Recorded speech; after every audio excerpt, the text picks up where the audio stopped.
Greetings, everyone. And welcome to a very special Ding Dong Merrily on High edition of Monster Party. Monster Party!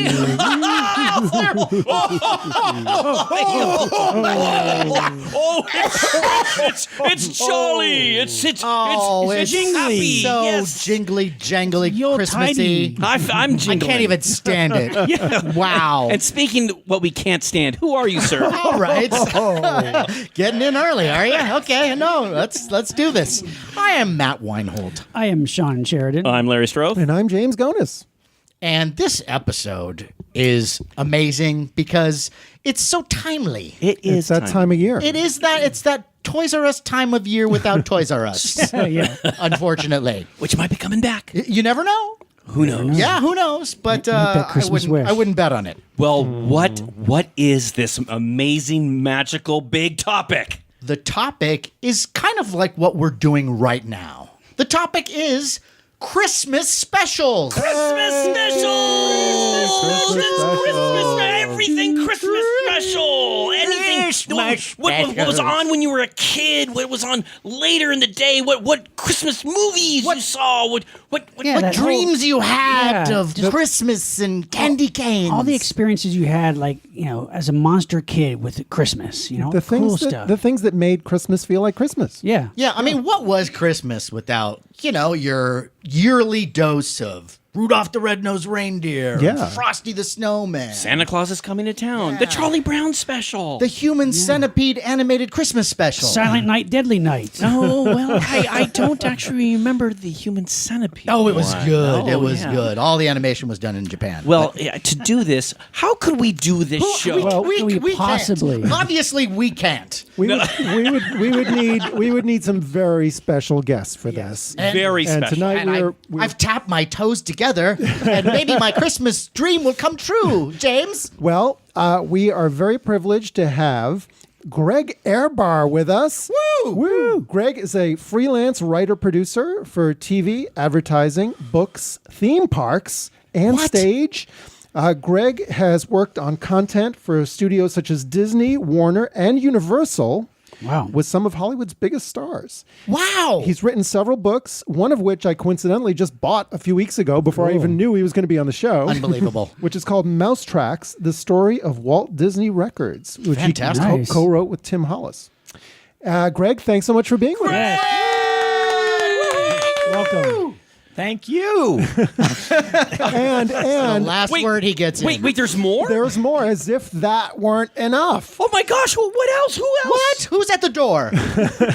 We have back with us friend of the show, a writer, producer, director, and authority on so many pop culture topics. Yes. We can't even begin to list them. So we won't. You remember He has no credit. he was our special guest on the World of Stephen King episode. Oh, that which was a good one. Great fun for us. Let's welcome back Constantine NASR. Thanks, guys. Thank you. Oh, Very happy to be here. Guys, it's a Christmas miracle. He gave us, talk about a Christmas miracle, he gave us a piece of the Green Mile. Yes, Yeah. yes, he right. did. That's right. Which I thought we were going to split into 4 pieces, so each one of us could have one and put in like a special little place what in our happened with home. that, Yeah, I Yeah. snorted it. Yeah. Yeah. I was looking for it on the wall here. I don't see it No, anywhere. we're gonna do a special presentation. But look, if you guys want to ruin it by chopping it in 4 pieces, go ahead. No, go ahead. Go ahead. No, go ahead. no. I mean, No, I thought we were family. That's fine. no, maybe it would be best here on the wall. Maybe we could loan it out to That's each other. what I was Yeah, thinking. yeah. Yeah, Maybe Santa will bring you some other gifts. maybe so. Speaking of which, Yes, there's exact- special significance to Greg and Constantine being on tonight because Constantine produced a new documentary that comes on the Blu-ray of Rankin Bass Present the original Christmas Specials collection. The documentary is called The Animagic World of Rankin Bass. Awesome. And Greg In addition, Greg is interviewed on that documentary and has also done commentary for Santa Claus is Coming to Town. Nice. And it's really good, so please listen to it if you haven't heard it. Awesome. We got It's this. amazing. We got this topic covered. That's right. And the documentary is wonderful. I must say, I grew up loving the Rankin Bass shows. I am an even bigger fan of them now as an adult. And you've got some people interviewed on there, like Jean Favreau, the Chiodo brothers, and all of the interviews, they all hit on the things that make these things special.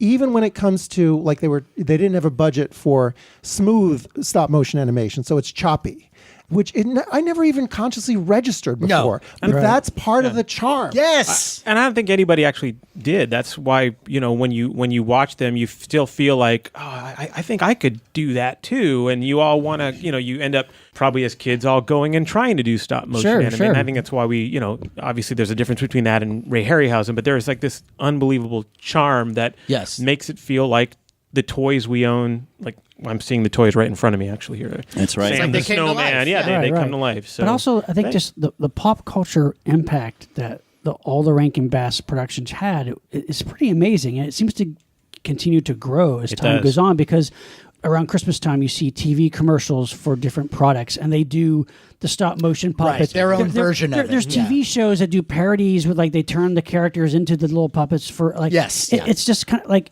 60 stop motion TV specials. It's like you associate with Christmas. Even later, younger generations now do, because their parents and grandparents have passed on the tradition of watching these things every holiday. So it's just like it's amazing how much of a market's made. Also, the style of animation makes those specials. It creates an alternate reality that I think still plays to any generation. Yeah, where it's a magical realm that doesn't look like anything else. right. Oh, it looks distinctive too. There's a Yeah. really, really distinctive look to it, in addition to how it moves and how it sounds. Right. And when they try to do new ones, with the exception of that bonus feature of the 4D film, where they really worked hard to make the 4D film, when they try to do new versions of them, they don't get it quite right. It's too there's smooth. something not right. Yeah, I agree. There was something I actually didn't get in the body of the doc, so I'll just remember to say it now. You're talking about the shared universe idea. I think when you start watching Rudolph and then Frosty and then the other specials, Frosty in July and Frosty meets Rudolph and all the characters, even maybe the Mad Monster Party character, you kind of think like they could all be in the same universe. And I do have a feeling that from we have this attitude now about that we should create shared universe, whether it's the Monster Universe or Transformers or whatever. I actually think from a whether it's TV or film, Rankin Bass actually created a universe. They might have been the very first one. Well, I guess Looney Tunes, the characters kind of would merge with each other.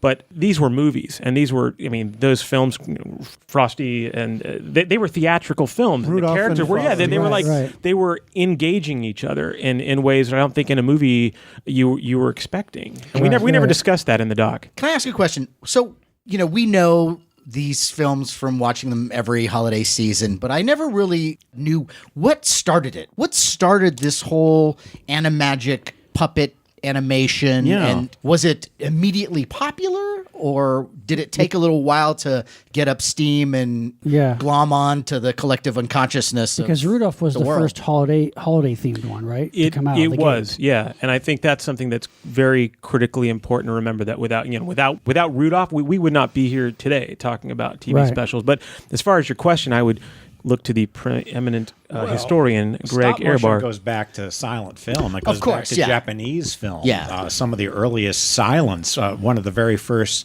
animated films. It was done as a I don't know the title. It's a Japanese title, but it's a shadow film that's done. And so stop motion is almost as old as cave paintings, but and anyone can do it. But probably the most famous ones, well, because you click the camera, you move it, you click the camera.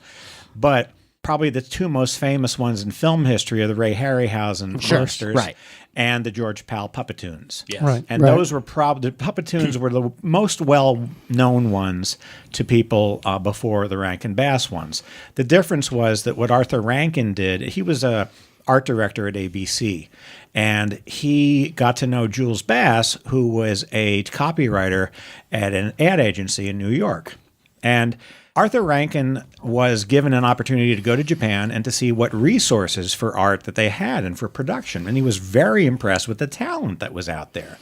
And he got the idea of perhaps that they could make productions that could be done on time and on budget with these resources. And also that there were studios in Canada, there's studios in England. And so he started with a 5-minute cartoon that was stop motion called The New Adventures of Pinocchio. Okay. And that was made through another ad agency called Dentsu, which was the biggest, perhaps the biggest in the world. I don't know if it still is, but was at the time, advertising agency. And they made about 120 of those. And they were syndicated throughout the 60s. And there are bits and pieces of what ended up being in their later cartoons. There's a monster series. It's almost like Mad Monster Party. Really? And there's a superhuman market, things like that. They're very satirical. They're very funny. And then after that, they made Tales of the Wizard of Oz, which was a cell animated, and that was made by Crawley Films in Canada. And in both cases, they used Canadian voices, like Stan Francis, who later was the voice of Santa Claus and Rudolph the Red-Nosed Reindeer. So if you watch those cartoons, you're going to hear similar voices.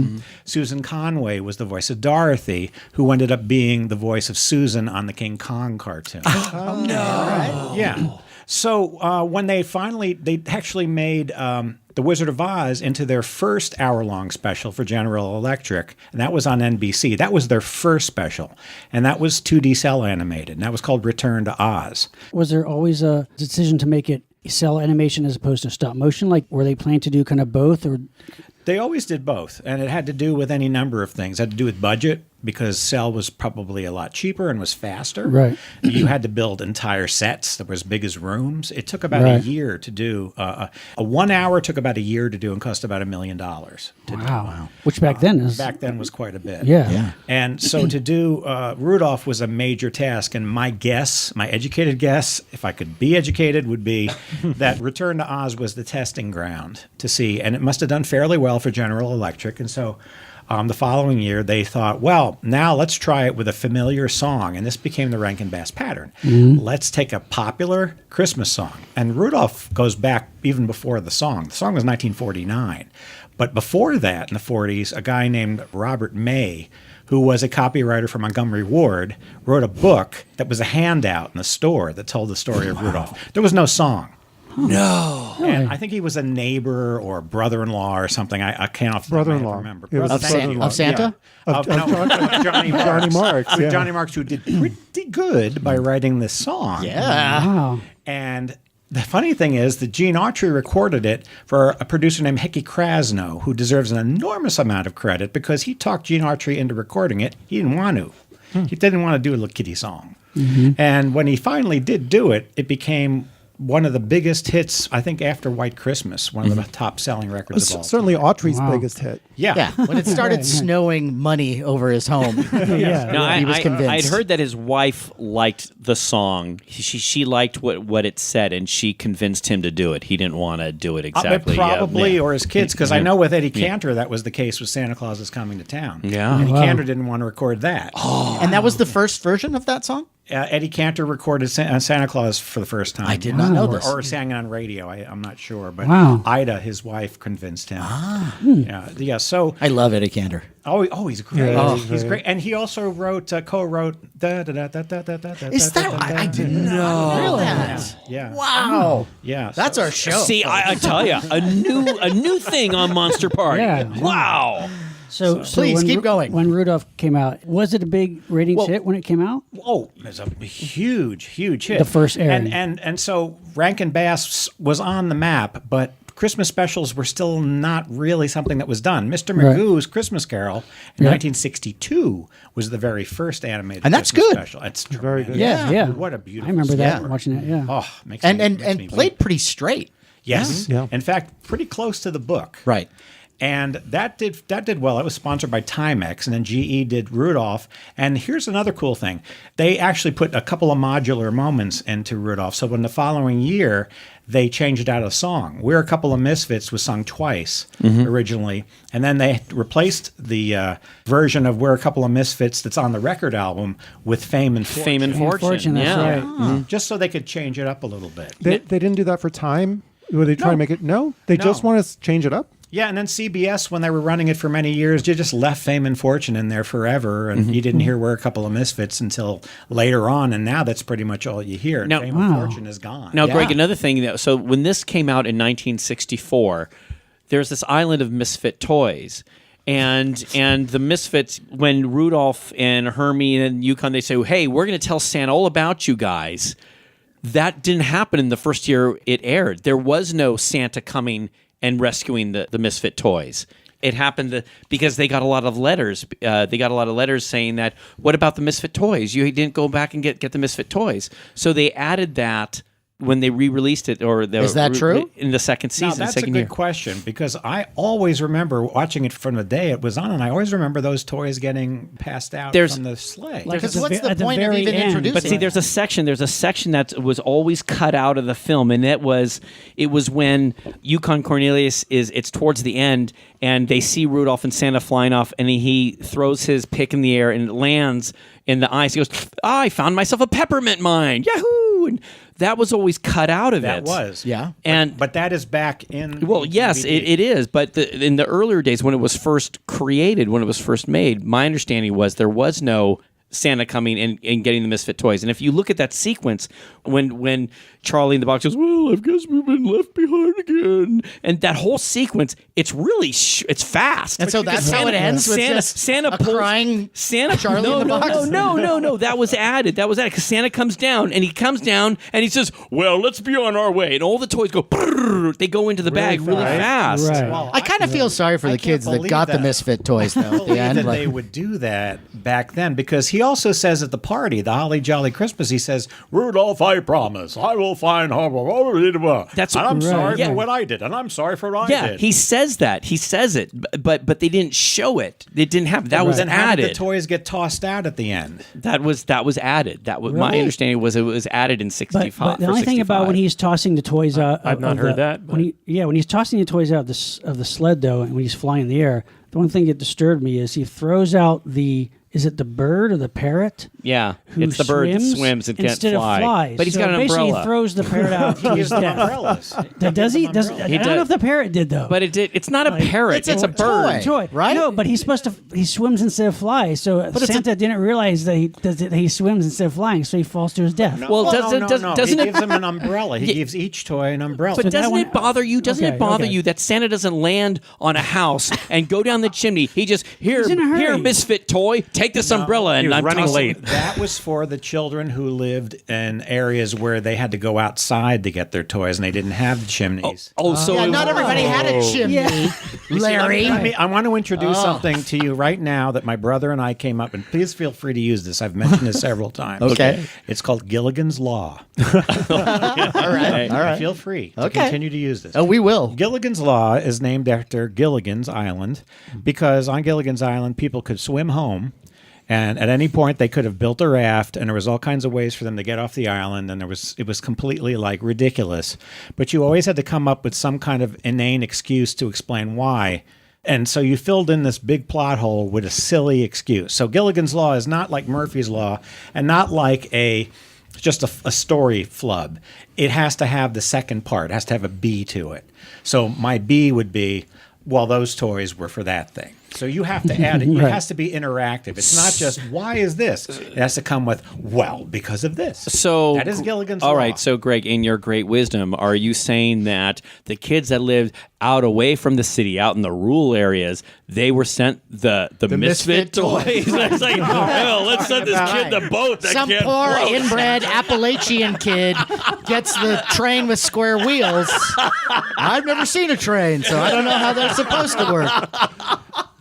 I'm saying that Santa knows where each child is, and perhaps at some point, maybe the parents were outside at the time. Yeah. And they weren't ready. He knew what they were being, and they had their hands out. Yeah. I will say this. I do think there is some kind of crazy logic that you bring up, because in my mind, I thought the train was actually going to go to a kid that likes to work with wood. And when he got the train, he goes, I'm going to fix this train. And perhaps the boat went to a kid. Maybe all the kids. Oh, this is interesting. So the misfits need to be fixed. That's very interesting, Larry. See, now you've got Gilligan's Law down. See, now here's the other thing. Nobody wrapped them. So when they fall, they fall to the JCPenney wrapping department. The nice lady. They wrap it like no one else can. Right, that's true. No, that makes it a little better. Because a man or a lady. Sure, We're very, anybody can rap nicely. It has nothing to do with. Yeah, it's progressive. Yes. And look, don't jump on me and go, oh, they need to be fixed, because there's nothing wrong with the doll. What, the doll just doesn't have a nose or something? That was my question. What was wrong with the doll? No one seems to know. Yeah. Well, she didn't have a nose. She was bipolar. That's what a bipolar doll. She was painted with lead. Well, I love the spotted elephant, and I love the little doll, and look, the whole Rudolph thing I love. But what's so great about it too is it's not just Christmassy and stop motion animation. You had a monster in it. Yeah. You had a ferocious that's monster. The thing. That's the through line for almost all the Rankin Bass stuff. I mean, you got Rudolph, you got the Bumble, Santa Claus is coming to town. You got the Winter Warlock, Year Without a Santa Claus. You have Heat Miser, Snow Miser, Rudolph's Shiny New Year. You got that Vulture, and even the Grinch has the Grinch. Good villains. Charlie Brown Christmas has the most terrifying monster of all, Lucy. Yeah, but it's like, think about it. They were, so for a monster kid though, you watch for monsters. I would also say that the villain is commercialism. But doesn't that go back to Ebenezer Scrooge? I mean, it is about the bad guy having the ghosts coming. Yeah, there's always that supernatural element. That's right. Yeah. Redemption is in a lot of Rankin Bass. Yeah. But I mean, of course, Mad Monster Party, which isn't officially a Christmas thing, but that was like the ultimate monster kid Rankin Bass production. But yeah, they always had these kind of scary moments. Jessica kind of is redempted.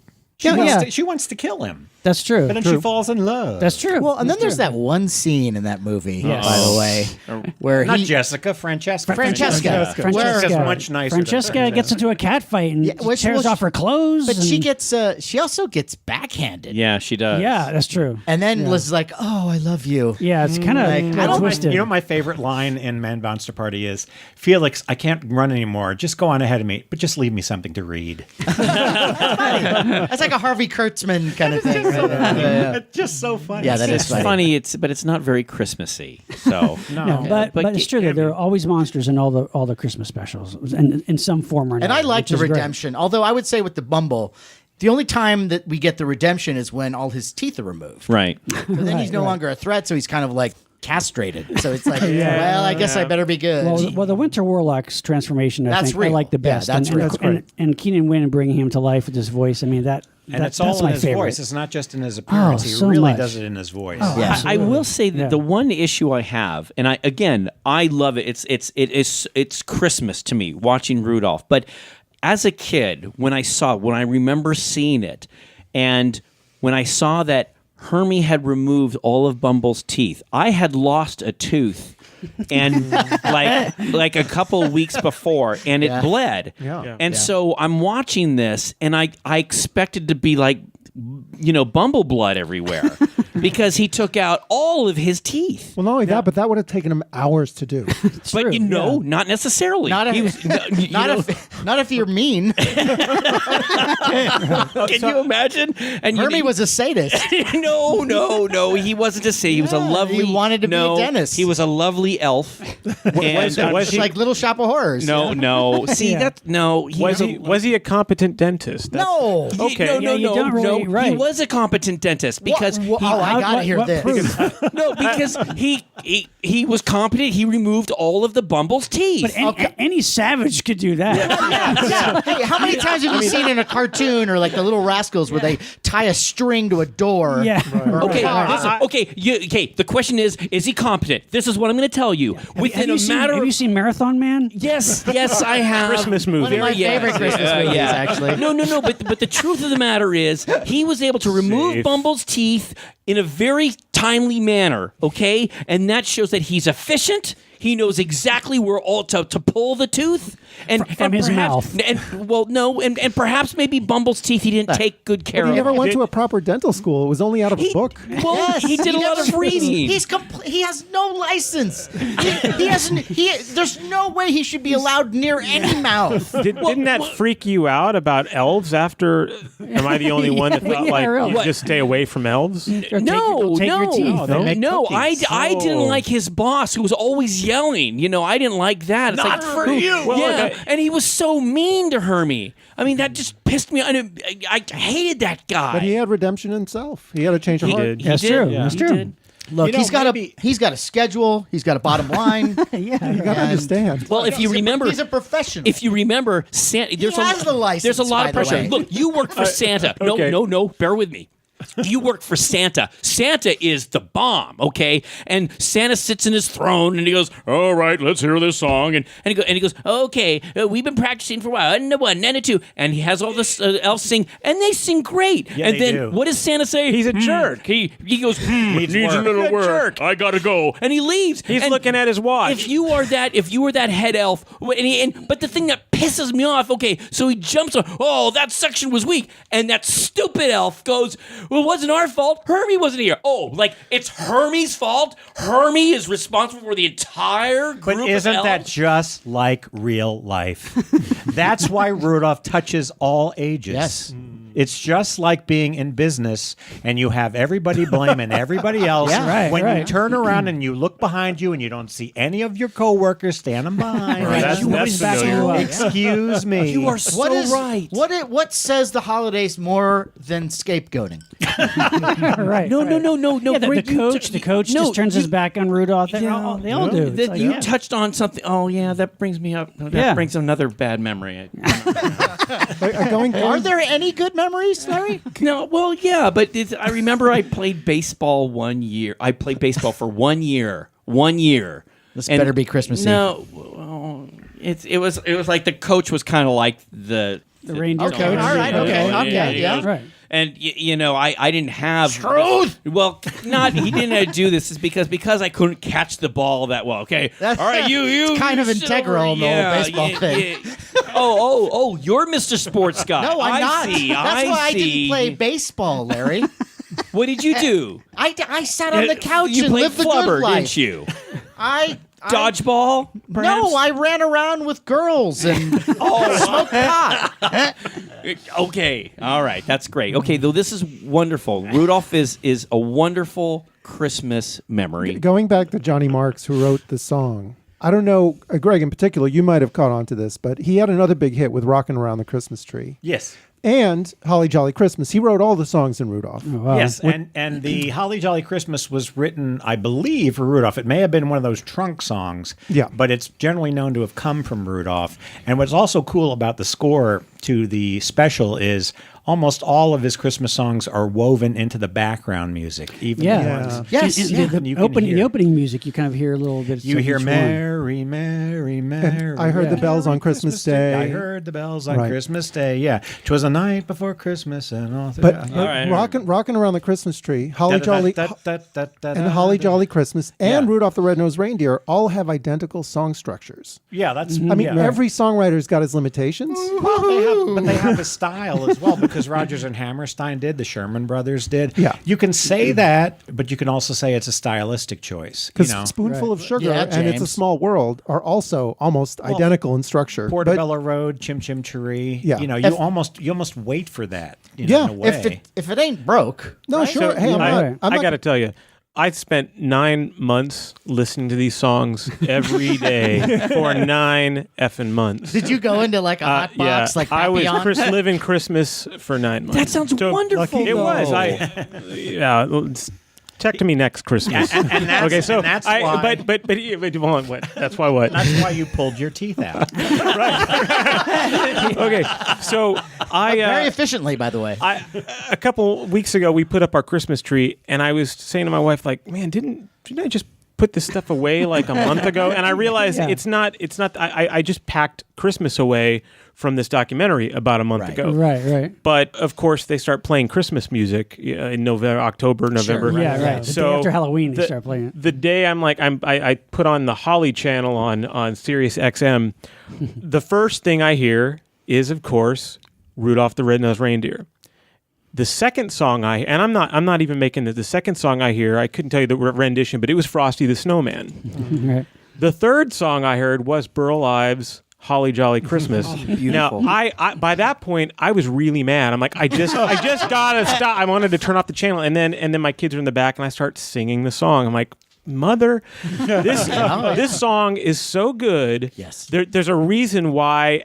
Even after hearing it 1,000 times this year, I can still happily sing along, and my little Scrooge face kind of like brightened up, and I'm like, oh, Holly, I just was I was the Grinch in that moment. I mean, I love it all. I'm very happy, but it just brought me back to, oh man, I really just was doing this a month ago, and it's like anything in all music and anything. Most of it's going to be crap. And then there's going to be 10% that maybe is pretty good, and then 5%, which is wonderful. Right. And it's the same thing with Christmas songs. That's why anytime anyone puts on a Christmas channel, I'm like, I'm out of here. I'm done. I don't want to hear the rest. I don't want to hear Celine Dion, do you hear what I hear? No, yes, I hear it. Okay, I hear it. Okay, that's a great song. No, it's yes, it is. No, yes, but Holly Jolly Christmas is a good Ives song. version. Burl Ives, the original versions rocked. Yeah. And then there's like two versions that I remember, which is, then there's like the kind of jazzy. The rockabilly one. The rockabilly one. And I like both. With the Anita Kerr singers. Yes. Oh, wow. And I like both of those versions. He's wonderful. And music too, like music is something that when you're really young sticks with you. Because like both the songs and a lot of the imagery of the Rankin Bass specials, because they, I'm in my 50s, so I saw these things when I was really, really young. And just there's certain shows and images of movies and TV shows that I can remember when I was like one of the first things I remember, like the Banana Splits. I remember. Yes, must have been one of the first things I ever saw on television as a child, like a tiny child. But Santa Claus is Coming to Town and Rudolph, like those, especially, they're just certain scenes and moments. For some reason, when they do the put one foot in front of the other, and they do that sequence, and there's the part where Kringle is walking through the little archway of the snow. The door opens. Yeah. Yes. That image, I swear, like I must have saw when I was like so young. I remember. Yeah, you were 3 and you're like, how do doors work? And so when I see that every time, when I see that today, like that's every amazing. time it evokes something every time I see it to this day. Like certain images. But what was so magical about that too is when you see, the Winter Warlock walking and he's having a hard time. My first thought was, oh my God, he for the longest time he's forgotten how to walk, and he just transports himself mentally here to there and like magically with like horrible power, and this is the first time he's walking. He's all decrepit. I had this envision of his skinny little legs that are kind of decrepit and stuff. Sciatica. Yeah, well, no, but that was a really amazing moment. It just sticks with you. One of the many things about Rankin Bass, I think, that from their puppet work, is that they have a fluidity is not the right word, but it is emotion all unto themselves. Yes, and no matter what anybody tries to replicate, they just can't do it. No, there's a tactile feel to it too, like. But it's like, I mean, I guess it could be sciatica, but I mean, I'm feeling it right now.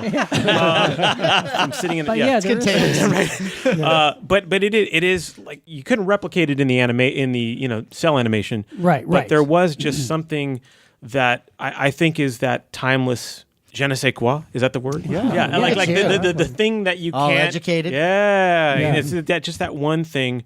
But they had so many of those just one things, and you add it all up. Yeah. And that's why even the most, we can be critical of some of the Rankin Bass specials if you want to, or the films, but they all had something unique about them that I think nothing else like them. Yeah, they're all worth watching, exploring, and finding something. Now, Animagic, this is a Japanese company. No. No? That's their copyrighted So that's their process. okay. But the people that did the animation were Japanese. Yeah, and they used various companies. Okay. Sometimes it was the Mushi Studio. It was a company called Topcraft for Okay. a long time. They did The Hobbit, and then I don't know that it actually became Ghibli, Studio Ghibli, or people from really? there went to Studio Oh, Ghibli. wow. But it somehow morphed from one to another. here's- Pacific Animation did Okay. some other stuff later too. Because when I look at those specials and I think about the early, Astro Boy, and we were talking Prince Planet before the show. Marine Boy. And Marine Boy, and all those shows.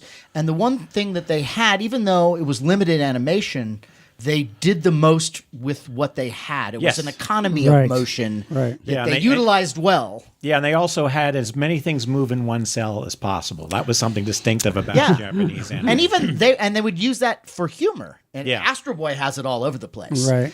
And Kimba. And I think that that's what they know how to do very well. Again, it creates a style, a feel, a Right. world. There's something else that's distinctive too, and that is the music. And as we record this today, this is actually the 95th birthday of Maury Laws. Wow. Who was the musical director. And one of the other things that when they try to duplicate these specials is never correct is the musical style. He had a tactile style using certain instrumentation. He had those sweeping strings, You know, the wood word blocks. The word I would use for his arrangements is buoyant. Very much. Very much. He had a Nice. buoyancy Yeah. that nobody else can really. There was It so never much his sounded- personal style. Yeah, there was a reverb to it. There was a lushness to it, and the way the choral work was done, it was really, really distinctive. And so, what I always used to like to say about Rankin Bass is, even where the animation might have been limited, there was a lot to listen to while you were waiting for something to move. Sometimes because Right. there would be a pan or there would be a long zoom, but the music was going nuts, or the chorus was going Yeah. nuts. Like if you look at "'Twas the Night Before Christmas," when they finish "Even a Miracle Needs a Hand," which is a great song. Oh, yeah. At the very end of that song, nothing is moving. As a matter of fact, the scene isn't even finished painting. It looks almost like an etching, and you're not even aware of the fact, is that an unfinished background or is it just a stylistic choice? I don't know. But I love this song. And who cares? Right? It works. Right. It just works. Some of his songs, like that one, and Put One Foot in Front of the Other. Yep. And Snow Miser, Heat Miser. Snow I mean, Miser, you Heat Miser. hear these songs when you're a kid, you never forget them. There's another And- one. Yeah. I believe in Santa Claus. Oh, Right, Oh my right. gosh. Yeah. So we should also add that the lyrics by Jules Bass are Right. also Awesome, yeah.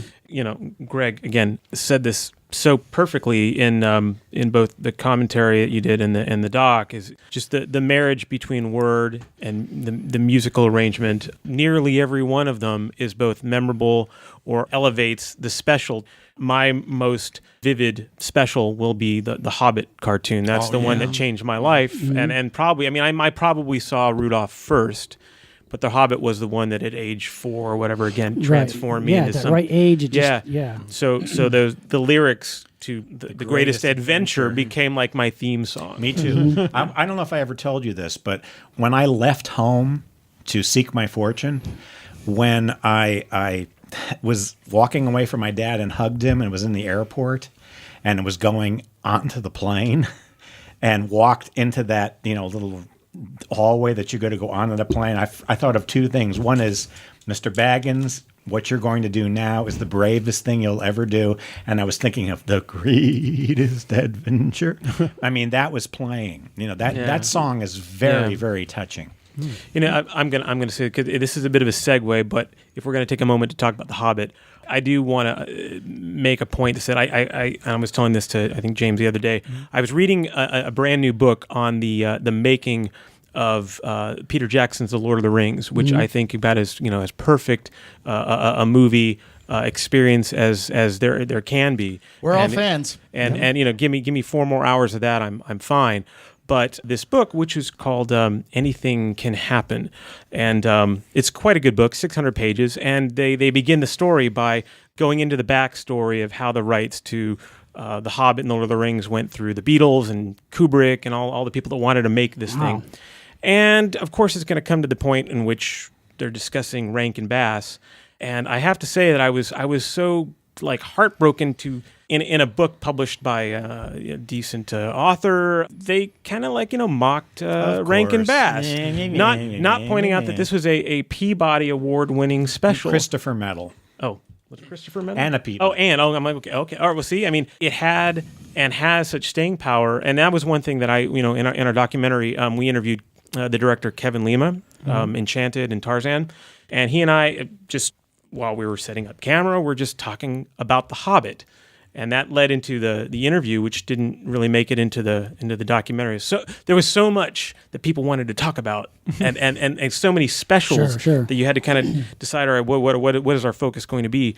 But man, to hear how the design work or the etchings of the backgrounds or the water paintings or whatever looked rough and almost like the dirty grubbiness, the reality of Peter Jackson's universe, I think had some inspiration from the almost real old-fashioned style and design and pencil work of the. If you look at actual designs, not the animation, but the designs from those artists from the Hobbit. I see that amazing in those films. Absolutely. Totally. Yeah, well, definitely. We're going to have you back when we do our Hobbit show.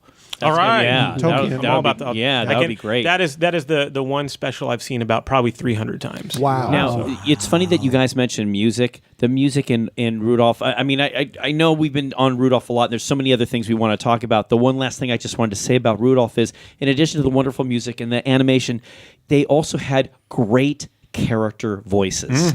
Each one of these voices, whether it's Fireball, the little blonde reindeer, or Rudolph, or Clarice. Donner. I mean, and Santa. I mean, all of Hermie. All of these voices are so great, and so they're just piercing in the sense that they're so real memorable. performances. Yes, They're not. And- It's not just someone just reciting a line. And it's the a funny real thing acting is, job. going back to these other ones, Santa Claus is coming to town.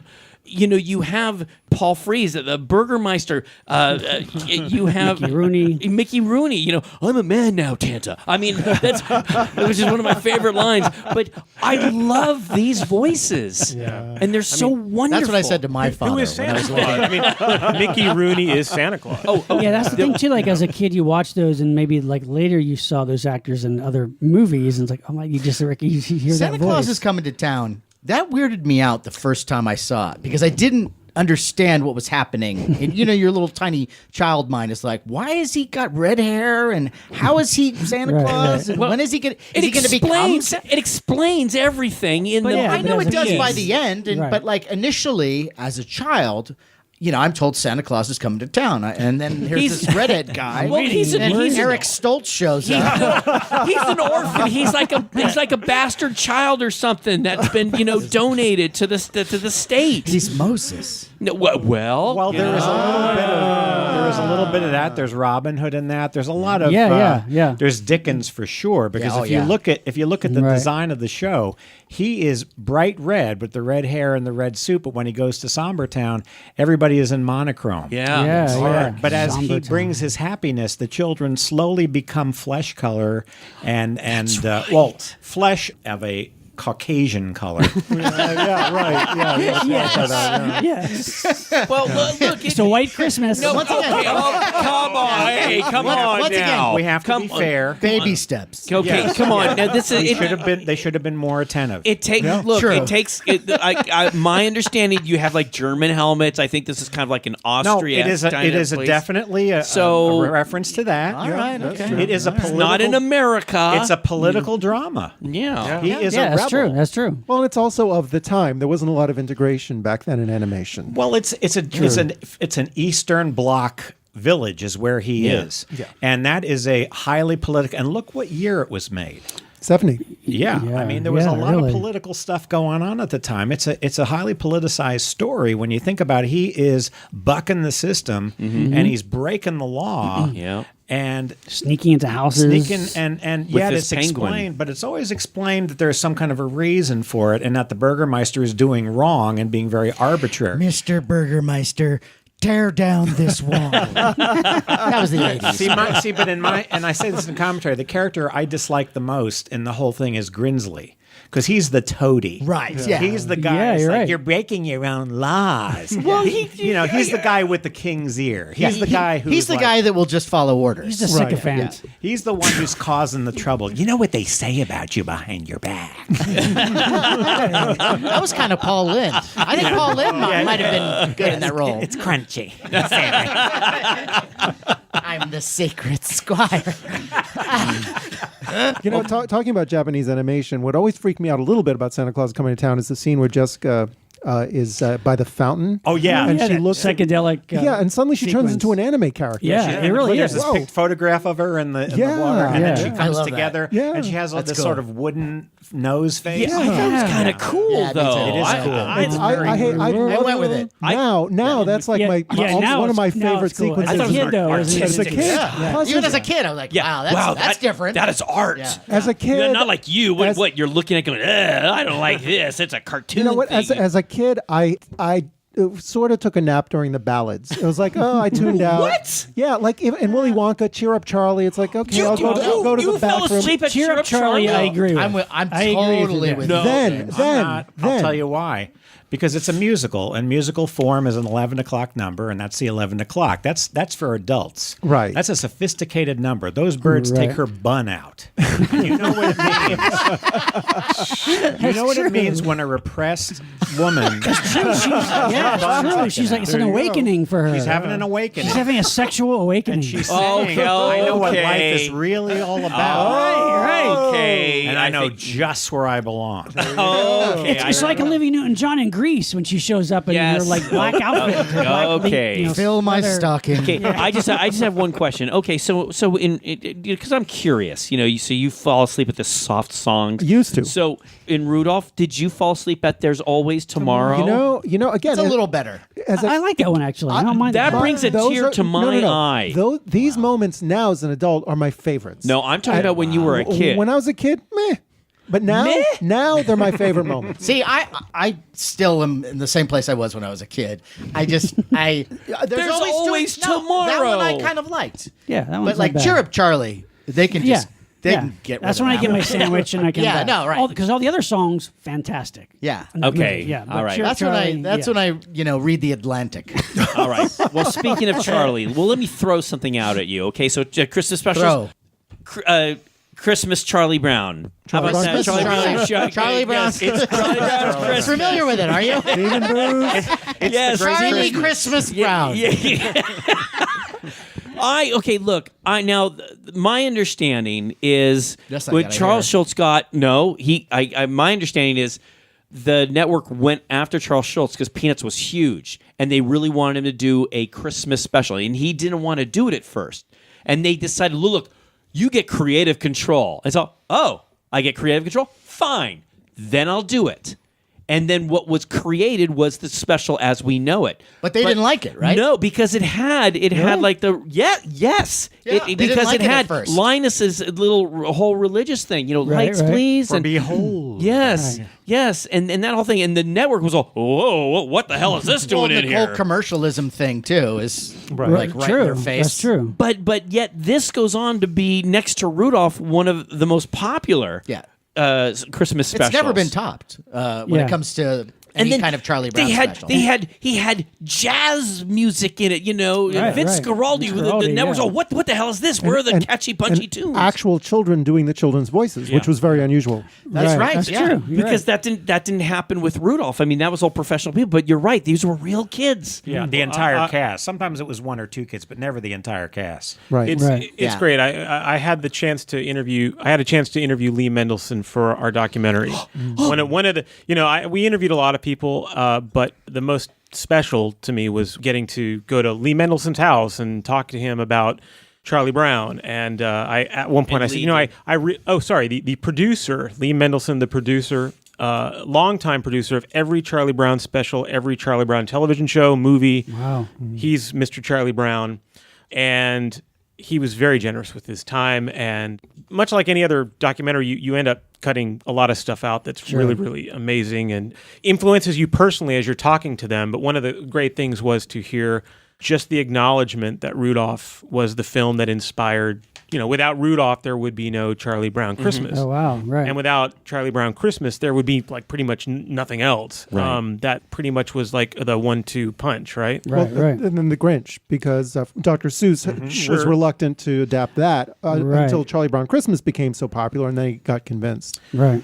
The Charlie Brown Christmas is so pitch perfect. And so funny. And on so funny. On an and- adult level, too. But like the balancing of like, you've got the reverential religious The moment. message You've or, got the jazz. You've got the comedy stuff with the Christmas tree and Snoopy and everything. And it just works. Yeah, it really does. And it really takes a special brand of genius to pull that kind of thing off. Yeah, And totally. speaking of genius, I have to say, a number of years ago, they came out with these perfect little Charlie Brown figures, and they were in 2 versions. One is all the kids with their little eyes open and stuff, but there was another set with them all singing, and they're all got the little mouths going, ooh, whatever. And that's the set I went for, because to me that was so magical when you got to the end and they're all singing the song, and believe it or not, I took them out of the package. Wow. And there's this is just big- a few this is of big them for are Larry. right big. They're Yeah, all right just a over few of them there. are Yeah. over there. Wow. I have, yeah, Those are it's nice. all I like set. that. I love the Yeah, pig pen. yeah. How many of us have the Charlie Brown Christmas tree? I have the Charlie Brown Christmas tree. I've wanted to get it. But Wait, I have 2. no. One in the box. Well, no, but see, the funny thing is these little figures, these are great figures. It has the little Charlie Brown Christmas tree, and then it comes with a capsule that connects to it and makes the big full Christmas tree. Which I never understood how exactly they transformed that little tree. Even with all the stuff they they put waved on, their how hand. did it grow branches? Wave their hands over. It was the magic of Jesus. I guess. I guess so. For behold. No, you know what? I thought it was they were giving it love and attention. You know, Yes, like it just when you give sprouted someon love and instantaneously. attention, Sean, they kind of They grow. grow. I'm with you, Sean, though. I didn't understand how. Did they add leaves to it? How did they do that? Santa dropped toys all over it. Okay. How is it that you were so literal as a kid? When you go, I don't know, how does it get to a big full tree? You didn't just accept the magic and the beauty of the. Believe me, my problem is I think too much about certain things Well, that I should just go along with. Speaking of toys, though, it took quite a while, right, for any true Rankin Bass merchandise to come out. Because at the time, in the 60s and 70s, there weren't like Rudolph toys, right? There was like hardly any merchandise, right? Nope. There was a couple of records. There was a record for Rudolph that came out when the special came out. And there were very few specials at first, too, because you had Rudolph and then you had Charlie Brown, but you didn't have another Christmas special. They had the Legend of Smokey the Bear in '66, which they never show, and I don't know why. Never seen that Is one. that a Christmas special? No. Oh, Well, there you go. That was It's a stop James motion? Cagney. That was a stop motion. That's Rankin Bass. Wow. Yeah, but they never show it. And then in '67, on the Danny Thomas Hour, on a Monday night after The Man from U.N.C.L.E., it was like a World of Disney. He had different things every week. It was an anthology show. At Christmas time, they had Cricket on the Hearth, Cricket on the Hearth. which sort of was a special, but it was really an episode of his show. So it was sort of a special in '67. So that was a way of inserting a special into the mix. and that was stop motion too. No, it was animated. That was That was an Right. hour. And then in '68, you had Little Drummer Boy. And in '69, you had Frosty. So things didn't start really cooking until the '70s. It was Right. very slow. And then merchandise didn't really begin. And this is the interesting thing is this is how every year, like you said, it's true. The iconic nature of these shows gain momentum because it really wasn't until, I would say, the 80s, 90s, that if those of us who remember the images of Rudolph and Frosty especially were generic. You'd see any Yes. old Rudolph, any old Frosty. Wasn't the Rankin Bass You know, it was the Rudolph. Golden Book one. It was Yeah. the one on the Yeah. sheet music. It was the one on the wrapping paper, any old one. Now it's got to be that one. Yes. That's true. And yeah. see, now this is the one on the wrapping paper. This is the one on the big can of the different popcorns you get. Right, You know, right. so, Yeah, that's and that true. was the late 20th century, Yeah. and now these have been It's cemented.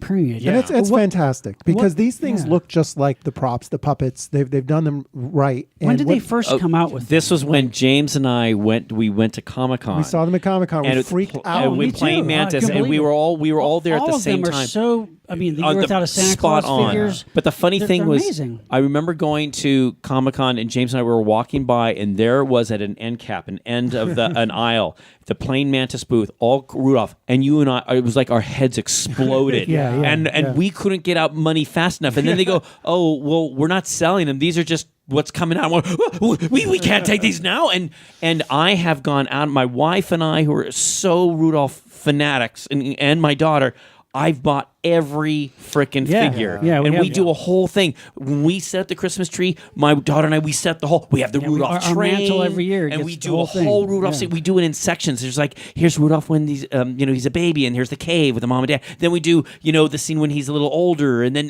the Island of Misfit Toys. We have all our little scenes that we do. But they're beautiful, love them. so accurate. They're what I wish they did with the Sid and Marty Krofft shows, because they started to put those out, and then they stopped. They only put out they were great. and Those they were really great. nice There's only a figures. few figures, and Yeah. they never put out the rest of them. Whereas, like with the Rankin Bass stuff, they kind of put out everything. They put out a lot. They They even were- put out Peter Cottontail. But there were a few golden years where they were putting out everything. Everything. Like, this is great. Yeah. You know, Did they do the Drummer Boy? They didn't do the Hobbit. they That's true. Okay, all right, get off the Hobbit for a moment, okay? Hey, he's got it right. He's earned it. They didn't do Drummer Boy consistently with their other articulated figures, but there is a Right. nativity playset where the figures are a little bit smaller. Oh, okay. That's a weird one to me. But if we can talk Boy. about Drummer Boy for a moment, it's really, really sad to me. It's This not one of little my favorites. Well, Not- because it starts up. You've got this. The voice. The woman who does the voice. Greer was Garson. Greer Greer Garson. From the And- cast of the Little Drummer Boy. Yes. No, and she's got this great voice, but to tell this story about, hey, this little boy. tragic story. He first has this mom and dad, and he loves, and mother, father, I love you. Oh, and then they get murdered. And they show like a dagger or something going to the dad or something, and the mom, she's in the house, and it gets burned down, and the little German boy goes out Merry the window. Christmas. Life in the Middle East. It's like Godfather 2.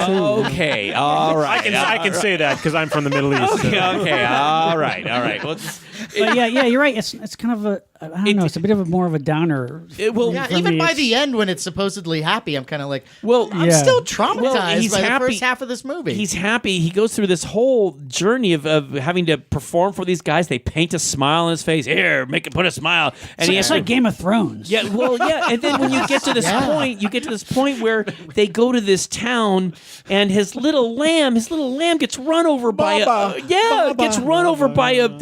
chariot. Yeah. And that's the poor little half dead lamb is in his hands, and they're all, well, they're the three kings there. Oh, kings, can you help save my lamb? And go, well, Move on. No, they don't do that. We cannot Get a job. No, Next. but this Say, is for someone. go who's- to him. No, yeah, go for please. this little child. And he goes, the babe.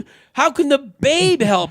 And and you go through this whole, and then it's this beautiful, beautiful song of the drummer boy, and it's a great song. there's Yeah, it's another got one. that one. I do like the song. Star in the Night, which is a gorgeous song. Oh, yeah. Yeah, and then he plays his little drum for this little babe, and all of a sudden, magically, his little lamb comes alive. Hey, but still, I mean, you think, But not his parents. no, But it's, that's but it's drama and it's powerful. And Yeah. that is Yeah. what they're Powerful. doing. See, this is what they were this is the whole thing about Cricket and the Hearth, too. That was a real departure because that was more of an adult story that had some children's elements in it, but it was really a romance story with some fantasy. They were trying to do different things. They were finding their way because if you see their films, too, they were all over the place. And this is 68, so they're thinking, okay, well, let's do something that's real serious and real biblical. Right. And so they do that. And it was very well received at its Yes. time. Right. And then they'd go for Frosty. Let's take another song Right. and make a song out of that. Oh. And plus, you got to figure here's what the networks are asking for. Here's what the sponsors are asking for. See, and then you got Santa Claus is Coming to Town, which was sponsored, I believe, by Parker Brothers. So then you got a Wow. full hour on ABC selling toys. And I think as the specials went on too, you did see a little bit of, like you said, it's that Rankin Bass look and style. But Yeah. like by the time you get to like the Year Without a Santa Claus, it seemed like they had a little bigger budget. Like the Yeah. sets were They amazing. knew how to do and it. like there's Yeah. more detail and more like that one has so full, a truly realized world. even that's why I feel like Santa Claus is Coming to Town is when they had it locked down. Yeah. And then from that point on, if you look at Peter Cottontail and all the ones after that, that was kind of like, okay, we know where we're going. We can vary it, but we kind of can go into the networks now and say, here's what we can deliver. Here's how we can do it, and all that. But the other stuff was experimental in a way. Talking about the shared universe that Constantine mentioned, I also love the fact that Mickey Rooney came back as Santa for Year Without a Santa Claus. That's right. Yeah. Oh, yeah. And then That's right. Came back again for Christmas in July. Yeah. And how they recycled some of the puppets. It might have been an economic decision. Oh, it was. But for Rudolph's Shiny New Year, because some of them come back in Rudolph and Frosty's Christmas in July. You can see them in the crowds. You can see Jessica in the crowd sometimes. Really? Oh, wow. That's Yeah. interesting.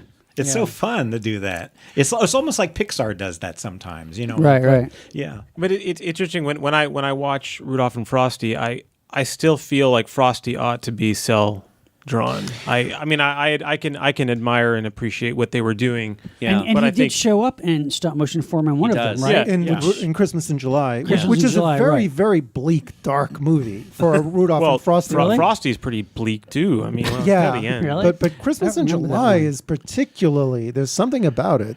Aren't all these specials pretty bleak? I mean, to a a point, degree. yeah. Yeah, I but mean, They had their in Ju- moments. Christmas in July is unremittingly bleak. Really? That was supposed to be a theatrical feature. Right. Yeah, and in Variety, they had actually taken out an ad. They used to take out these great ads every year, and there were pages and pages of this year's Rankin Bass things. Really? Oh, wow. And that was going to be a theatrical movie. Well, what was the one that I remember seeing a couple years ago, which I don't know if ever officially came out? Was it The Life and Times of Santa Claus? That was their Yeah, last. The Life and stop motion. Adventures. That one had but that one almost looked like Tolkien kind of That's what with the style. Is it of L. it. Frank Baum? Yeah. I mean, I don't. Was that remember cell too- animated? No, that it was was stop stop motion. motion. That was the It last looked stop pretty motion. amazing. Right. Yeah, I don't know how did 85. that one do well though. I don't know, but it was very odd because it came at the very tail end, and it was more like Thundercats and The Hobbit than like the earlier specials because it didn't have Maury Laws. It was Bernard Hoffer doing the music. It definitely had a different it had feel more to of more of the sound of The Hobbit, kind of the drum, the immortality. It's the more somber thing. There were some moments that I want to that see were that one light. again because I was kind of impressed though visually by it. It was and- gorgeous. Yeah, it It looked was like pretty beautiful. amazing. But has that ever been released officially? It's on DVD. Oh, is it? Okay, Yeah. I'm gonna find It that took a one. while. Yeah. So here's something we should point out, though, because I think people maybe just don't realize if you want to collect all the Rankin Bass specials, or you think that there should be a library of all of them and Right. all on one shelf, you can kind of do it. I mean, there are specials that aren't available, but these specials were made with different companies. They've been sold over and over again to Right. other different companies. So when we look at Rudolph, this was released through Universal. There's my plug. The Blu-ray set. The new Blu-ray it's called by the way, Universal. Hold on, let me have that for a second. You need to know This what is it's called. No. I want you to know, this was actually very, very important to Universal and to Mike Reback, the executive over there. He made sure that Rankin Bass, their names was actually above the actual special. So if you, That's great. if you, Awesome. it's the first time if you look at any of the other DVD Yeah. and home entertainment releases, Rankin Bass's name, it's not above the title, and here they made sure That's to do Universal. that. Wow, did that. Universal's treating Rankin Bass better than they treat their monster properties. Well, all I'm gonna Easy. say. So Sony Wonder had it, Classic Media had it, DreamWorks had them, and we're just talking Rudolph, Frosty, and Santa Claus, but Warner Brothers has some, Lionsgate has some. It's like we were talking about Hammer movies. Yeah. They're not all in the same place, so there's really no way to do Right. something where you can get the complete library, in like a one one stop clean shop. box set. And, Yeah. and remastered like these are, because They do look beautiful. they're amazing. Awesome. I have a question about cell animation versus the stop motion. Because I remember as a child watching Frosty. And I like Frosty, but I don't like it as much as the stop motion ones. I have to admit, I think you're. I was- agree. I sat in front of the TV and I'm waiting to see Frosty, and it's a cartoon. It's a regular cell animated cartoon, and I appreciate it now. I think it's wonderful, but it's not in the same league as those other specials. And I wonder, do you know why? What was the rationale of doing something cell rather than stop motion? Well, it probably has more than anything else has to do with time and budget. Okay. Because by 1969, it was CBS saying, here's how much you have, and you're going to have a half hour at this time. it's kind of nice that Frosty is 30 minutes because that's all the story there is. True. Yeah, It is right. true. For Yeah, an it is hour. true. Right. You know, the nice thing about most Rankin Bass specials is they don't feel padded. No. The thing about Rudolph, Frosty, Christmas in July is there is a little bit of padding feeling to Yeah. that. But usually the length is just about right. Yeah. With Frosty, they just was probably was just CBS saying we want it then. There's another reason too, and that's by 1969. They were making theatrical movies. They were making Saturday morning cartoons. And at that point, they may not have had the time to they may not have had the resources in Japan, or even, I know that Maury Laws was saying that he couldn't always handle all the stuff that he was doing. They had to give other musical directors some work too. Right. So it's very possible it was just, we don't have the time to do it ourselves. So it could have been any number of circumstances that dictated it. What's great about Frosty, though, and you really see it, what's nice about this being on Blu-ray is Frosty and Cricket on the Hearth are both cell animated, and the color is just blinding. And on Frosty, you see that and this is something Mark Evanier points out in his really good commentary, that they went to the trouble of doing the outlines in different colors too, and they didn't have to do that. Oh wow! And the design of Paul Coker's work wasn't lost in the animation. Wow! So you get that, and Cricket on the Hearth was the first. That was the first Laws and Bass score that they ever did, besides The Daydreamer, which was a feature film. This was their first TV special score together, and it was the first Paul Coker design special, and it was the first thing with Paul Frees in it, who does almost every voice, and Hans Conried in it. So you're getting a whole hour of crazy-looking Paul Coker drawings. And Roddy McDowell. And Roddy McDowell, who ended up doing The Hobbit, and that's awesome. no, he did Return of the King. Yeah, Orson Bean. And Master Frodo. And Greg, it's because of that. This is why I never kill crickets that when they come into our house. See, no, I never. No, my wife and my daughter, they flip out when a cricket comes in the house, and I go, no, it's like little Jiminy Cricket or the cricket on the hearth. I fry them on the hearth with a little bit of garlic. You don't do that. I actually, the poor little cricket. As a little kid, I had a praying mantis for a pet, which I loved, and I did go across the street to the field and catch crickets and then feed them to the praying mantis. You ever eat crickets? But You fried crickets? The praying mantis has to eat. No, Delicious. He can eat grass.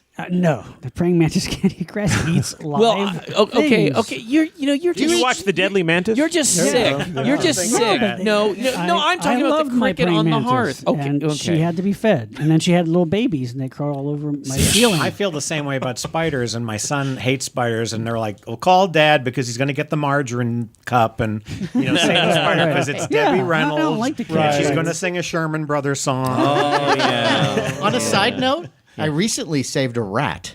Because of Paul Lynde. Templeton. Yes. yeah. Because it's crunchy.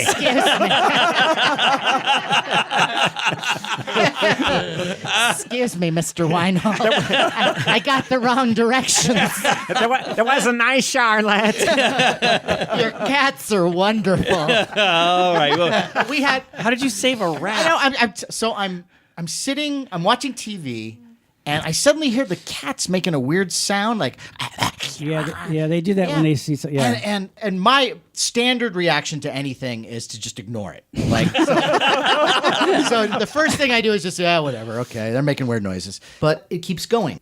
So I look at them, and they got a weird look on their face, and I look down, and I see what I think is one of their cat toys, because we have a cat toy that looks like a little rat and pretty realistic. And I go, oh, they brought their toy, and I look at it, and I'm like, no, that's a real rat. And I thought it might be dead, but then it moves. Wait, it's in the house? It's in the house. It's like right near my feet. Wow. So then I get Carrie, my wife, To take care of it. and I go, this is your. I go, you deal with this. So we're a good team. And so we caught this thing. And How did you catch and the it? thing, and it was it just goes to show you A that bat? my cat just brought me this mouse and said, "Look, Merry Christmas." We had a cat like when I was a little kid. Right, we let it out and it catches them and they bring them to their masters as gifts. Yes, yeah. But they would carefully, gingerly hold it in their mouth and not kill it. Yes. And maybe injure it, but they just leave it at our back doorstep and say, "Hey, look, I love you. Here's this for you." This thing seemed fine. Like it was obviously traumatized. Right, but right. as soon as it realized, okay, maybe I have an escape route or something, it started running. We caught it and we Cooked it. Took it, skinned it, a little bit of flour, some paprika, Oregano. cornmeal batter, delicious.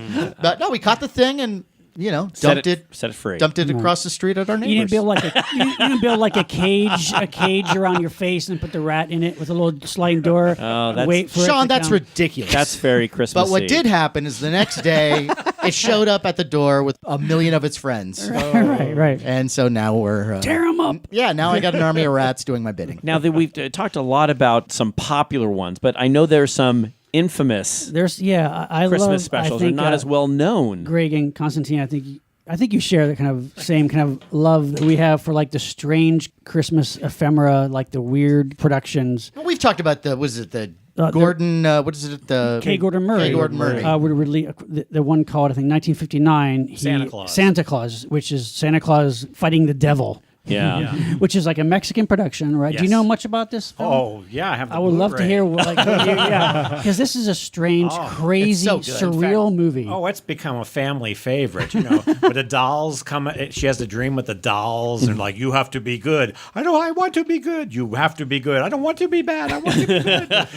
And Santa spies on the Earth from from space with a giant eye. Yeah, and then they have that little dancing devil demon guy. Yeah, who's Pitch. Like, Pitch. Yeah, who's like trying to like make kids be bad, and it's Yeah. just, it has the awkward, weird dubbing, and it's bizarre. But I do like that one a lot. Me too. Yeah. My son likes the wizard. Merlin. Yeah, Merlin's in it. Yeah, yeah. It's like a strange. It's funny. I remember I had never heard of this, and then I went to Sean's, and Sean, Larry, you got to watch this, and so we watched it. Right. And for me, the big thing, and I've mentioned this on another show, is when this was made, there were a lot of great robot toys that came out, and the robot toys are there, and I flipped out. I went, Right. oh, the robot toys! Oh, and I loved that. That was like my favorite moment. That's a great one. Now, one of the more popular ones now, I guess, of course, is Santa Claus Conquers the Martians. Yes. That's kind of an infamous, and also really fun, kind of bad movie. Well, it's no Rudolph the Red-Nosed Reindeer. Right. The same But, year, isn't it? Same. I think so. Yeah, I think around the same year. But now the one that like is really strange. I want you to tell me more about that. This is like kind of this strange fever dream. It's actually worse than Santa Claus Conquers. Which is from 1972. It's called Santa and the Ice Cream Bunny. Yes. Santa and like- the Ice Cream Bunny. I can't even explain it. Greg, try to explain this. What is this thing? It comes from the motion picture capital of the world, Dania, Florida. Wow. Yeah. Are you serious? That's true. Wow. It's a suburb of Fort Lauderdale. Wow. Mm-hmm. And it is, I guess the movie, you call it a donut, I guess if it was a commercial, but there's a frame story, and it's about Santa. He is in Florida, and, of Convenient. course. And he's... Resting? No, he's sweating. Retired. He's sweating. I think in He certain is scenes you profusely can- sweating. Yeah, I think you can see his sweat. Yeah. He's stuck his sleigh is stuck in the sand. In the sand on the beautiful sunny beaches of Florida. through the whole movie. Through the Yeah. whole movie, he just sits there stuck in the sand. And there's Having a stroke. There's a lady narrating, and there's scenes with Santa. He's just like, bobbing his head back and forth and waving his arms and putting them on his hips, like, what'll I do? Yeah, there's no sync sound. Like the whole thing is like post dub. There's a narrator Sounds partly. She's going like, what will Santa do? I don't know. Santa is very upset. And then they show kids, from the suburban Dania houses running, from their hoses and stuff and their hula hoops and running to help Santa. Right. And trying different Well, there's like a things. series of excruciating scenes where they try different animals to try to help pull the sleigh Yeah. out. They tried the family dog. They tried a horse. They tried a Family dog? duck. Or Yeah. So there's AAA? all these scenes of trying to get Santa's sleigh out of the sand. Nothing works. That's pretty much it. Yeah, And- that's the frame but story. to pad it out, there's a point where they're just resting and sweating, and Santa goes, "Let me tell you a story about Thumbelina." And then he tells the story, and then we go into a completely other production about a half hour, Yeah, with 45-minute credits. production of another movie, a little mini Another movie. begins. So did they just buy the rights to some foreign Thumbelina this thing? is or? all the same production people. Unbelievable. Yeah. That its name is Barry Mann was Yeah, the yeah. producer. Cinetron Company, I believe, was but the But, name. but the was this Thumbelina story that Santa tells is the story of a teenage girl going to a park Pirate's World. and being told the story of Thumbelina, which then we transport into like where she's with this mole underground. This is like Inception. It's like It kind of is. I think that's just what they got the idea. imagine like a Sid and Marty Croft on like the budget of like $5.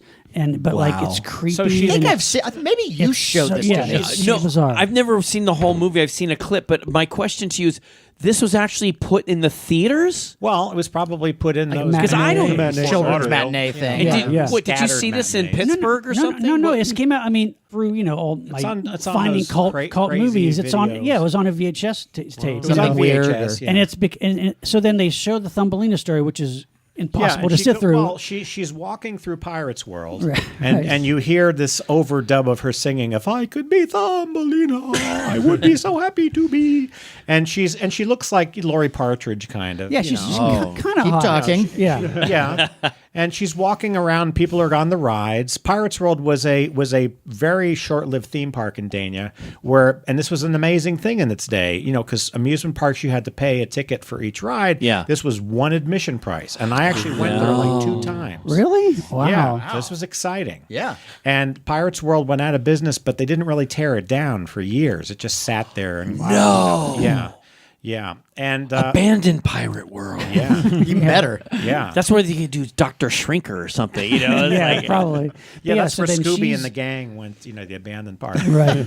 But they wanted this to become an entertainment mecca, so they were going to make movies and concerts there, and film them. So several movies were made there, and this was one of them. There was also a Jack and the Beanstalk movie that was the same length as Thumbelina that they also put in the middle of Santa and the Ice Cream Bunny, which you can also find on one of those. So it's like a strange variation videos. of it. Oh my god. Yeah, and it's really poor also because Jack is basically standing in front of a movie screen, literally a movie screen, with the giant on the screen in front of him, and he's God. pretending to walk. It was really bad. Wow. But when Thumbelina she goes into an attraction, with this like Dymo label kind of thing that says Hans Christian Andersen attraction.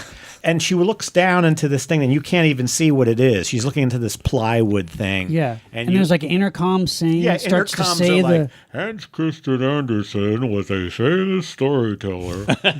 So and then crazy. it fades into the story of Thumbelina. With her as Thumbelina, the Yeah. teenage Yeah. girl who's Gotcha. listening to the story, she imagines herself now in the story of And Thumbelina. that's how they transition into that. It's so bizarre. And then so that finally ends. And then we're back to Santa and the Ice Cream Bunny after he's done now told the story. And then literally it's a Das Ex Machina where suddenly the Ice Cream Bunny, which is a nightmarish looking rabbit suit driving a fire truck, Yes, of course. arrives to save Santa and pull his sled out of the sand. The end. Wait, does he offer him ice cream?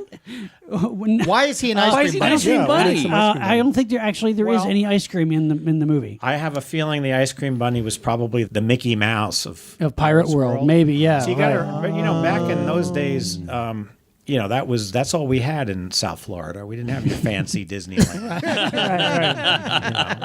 And so the Ice Cream Bunny probably visited schools and places and brought ice cream, Probably, which yeah. made kids love him because Yeah. he gave them ice cream. It was True.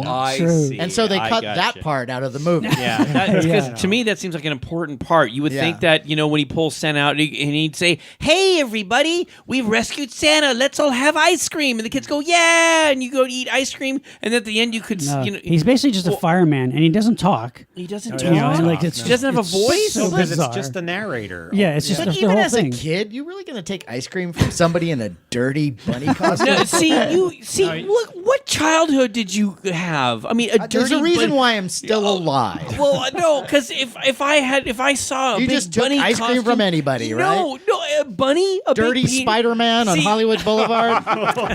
Okay, look. I'm just. Oh yeah, okay. I'm just saying. When someone goes to that extreme, to get in a costume This is a and they're pretty handing out threadbare ice looking costume. There, you might have second thoughts if you were a kid and saw Yeah. this costume. Okay. So look, And would you? And even if you thought it was a real bunny, do you really want to take ice cream from a bunny, from a rodent? No, Right. not. I'm not an idiot. Where does this thing go I to the know. bathroom? I know it's a person. Does he wash his hands or paws or? Well, look, I know that the bunny is not. I mean, I know it's a person in a costume, Okay. but it's We've the established ice cream that. bunny. But for people just lovers of strange cinema and for seeking one out ice something, cream. you have to it doesn't sound like it's very good, though. Sean. No, it's not. it's horrible. It's like jaw-droppingly bizarre and bad. Yeah. But like you kind of have to see it at least once in your You life. did show this to me. Yeah, yeah. I'm pretty sure. I will show it for Christmas. We'll watch it together. It's, yeah, but it's, That was one of those times at your house where my wife leaned over to me and was like, "Is this ever gonna end?" Yeah, right. you got Okay. to show it at the Cinerama Dome. All right. All right. Yeah, where's the With all the Blu-ray original release? cast. Criterion. Yeah, we have to get a Okay. deluxe Blu-ray. So release. so you've mentioned this, kind of funky Christmas special. How does it compare to the infamous Star Wars Christmas special? yeah. boy. Well, we've Definitely, talked We, about we this. have talked about, but I will say this. We've mentioned this on another show. I was so excited when this thing was coming out. Constantine's excited to hear this. Okay, just really loves quick. this story. No, just really quickly. I was Life so day. excited. My whole family, we were watching, but our TV was kind of old, and we turn on the TV and we're watching it. We probably watched the first 5 minutes, and then all of a sudden the TV went zap. The picture vanished, and then You were slowly- saved. No, and then the picture came Christmas back. miracle. No, the TV was having some problems, and and then the picture slowly came back. We're all, and we were watching a little bit. There's like some weird old Wookiee, watching something kind of funky, and then zap, it goes out again, and the TV died, and I never got to see the entire Star Wars Until much Christmas later. special. And I have this image. Oh my God, it must have been the greatest thing, and I missed it. And it wasn't until a little while ago when it was on YouTube and I was able to watch it. And look, it is funky, it is weird, it's not the greatest, but it's an anomaly. But what do you mean? But There's nothing. know, there's nothing there's good no about it. but. No, there is one good thing Introduces about Boba it. Fett. The Japanese animation of Boba Fett is pretty cool. Yeah, and that little sequence is pretty 3.5 cool. minutes. Yeah, And you then- have to yeah. slog through the rest of that. And with, even though right. when the Wookiees Diane dress Carroll in and their Harvey Korman. when the Wookiees dress in their red outfits and they're walking into space, I have no idea what this is, but Carrie Fisher does have this beautiful little song, A very high, and Carrie Fisher. and Yeah. I It's very thought touching. it's Princess Yeah. Leia singing, and Mark Hamill with like more Mascara. makeup than I've ever seen. Yeah. The scene with Beatrice Arthur. Pennywise would go. That's too much. I think B. Arthur deserves to have more credit for being a Star Wars character, and there should Yeah, be more action merch Yeah, figures. really. we That's pointed- true. I would get that. I could actually buy her as the lead, as running the cantina. Like, Yeah. I could- Yeah. I Yeah, could totally- and if they ever made, I Just could to let totally- you know, sir, that picture of her with all the aliens for the Christmas special was on the cover of a Starlog That's right. I magazine. have that We issue. pointed this out to Yeah. Carrie. Don't roll your eyes. You're rolling. I could roll my eyes. No, okay. It was this is- it was that thing. But- I don't but know how many it was- times people go, "Hey, let's watch the Star Wars Christmas special." It's so bad that it's good. No, it's not. Yeah, No, like, it's just like bad. in Let me ask you this. theory, you think it would be fun to watch and sit through, but really, it really is kind of horrible. Let me really ask you tough. this: if they had taken that special and remastered it and really made it look good and played it at like midnight shows, wouldn't it make more money than Solo? Would it be better than I am. Solo? I am. All right, come on. I'm on now. your side on this Okay, one. Come on. Talk about an overrated movie. Okay. I like Solo. Oh, get out of No, here. no. I liked it better than Last Jedi. Well, that's true, but what is Right? that? Yeah, but I mean, I didn't. I I'm just think just saying it was they're that bad. sitting on top of something that is, No, well, yeah, I know, They need you're to right. It's never been officially They need to released. remake the holiday special. Yeah, Okay. right. Okay. Yeah. So get and they could put B. Arthur together with Digitally. electronically. There you go. Using snippets from Mod. Yeah. Yeah, there's a lot of And footage she there. could go, "Is that a tear, friend?" Well, Sean. So let me ask God you. will if get you for that, Darth Vader. If you had to pick the Santa Claus and the Ice Cream Bunny or the Star Wars Christmas special, and you had to That's watch tough. one, Wow, that's really they're tough. both that bad, Yeah, huh? I mean, Santa Claus and the Ice Cream Bunny is at least mercifully a little shorter, so maybe I would pick that. Santa Claus is shorter?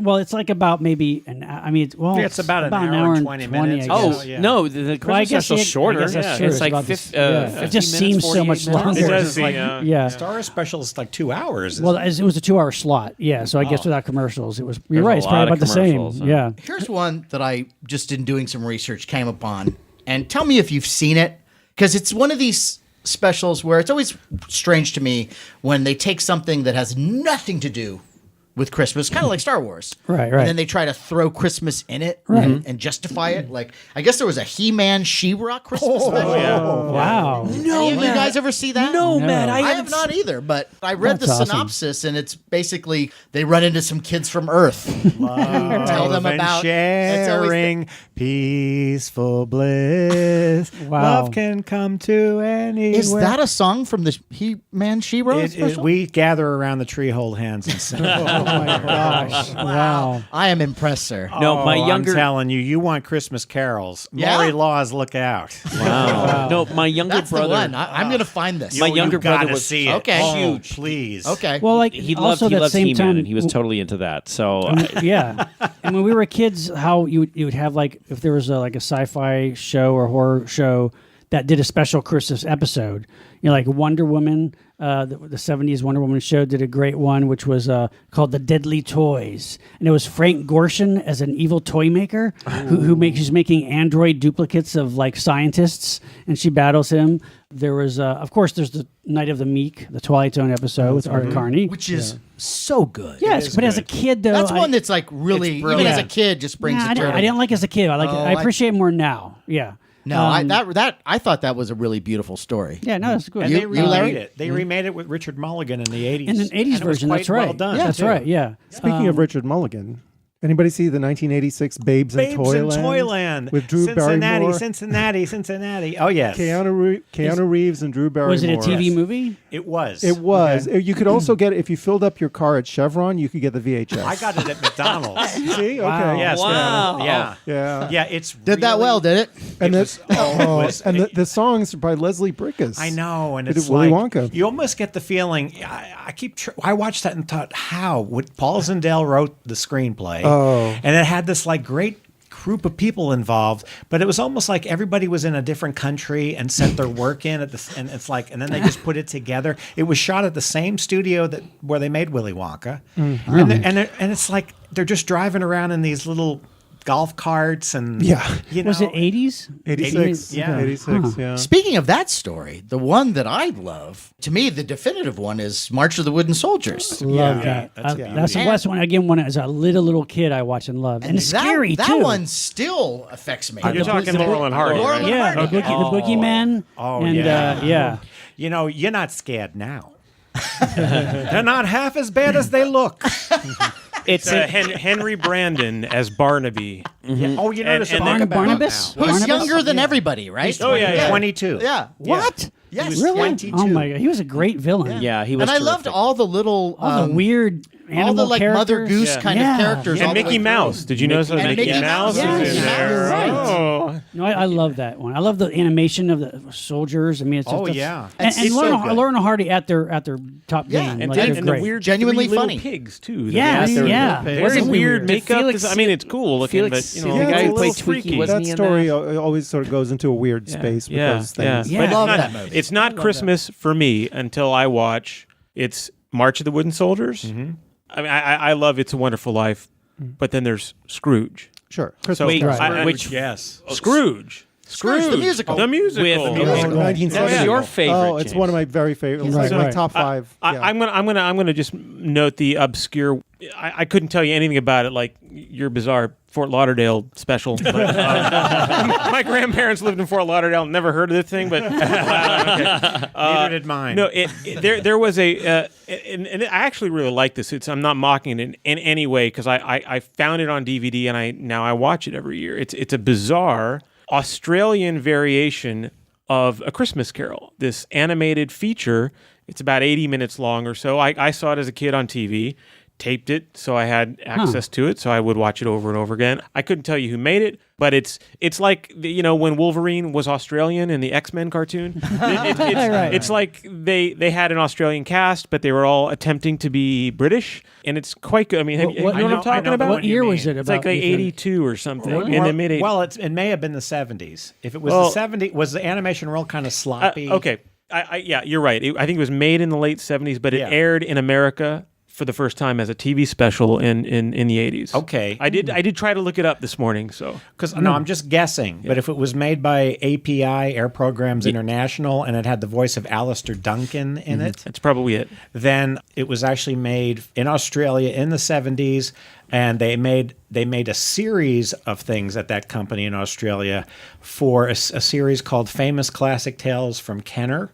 And they ran those on CBS for many, many years to sell Kenner toys. And they usually ran them on weekday afternoons in syndication or on CBS. And the first one was with Orson Bean. It was the Connecticut Yankee and King Arthur's Court. And then after that, they did they were all adventures. Three Musketeers, The Deer Slayer, Moby Dick. They were always adventures. The Prince and the Pauper. The animation was very, very rough. And what happened to API is Hanna-Barbera bought them in 1972-73.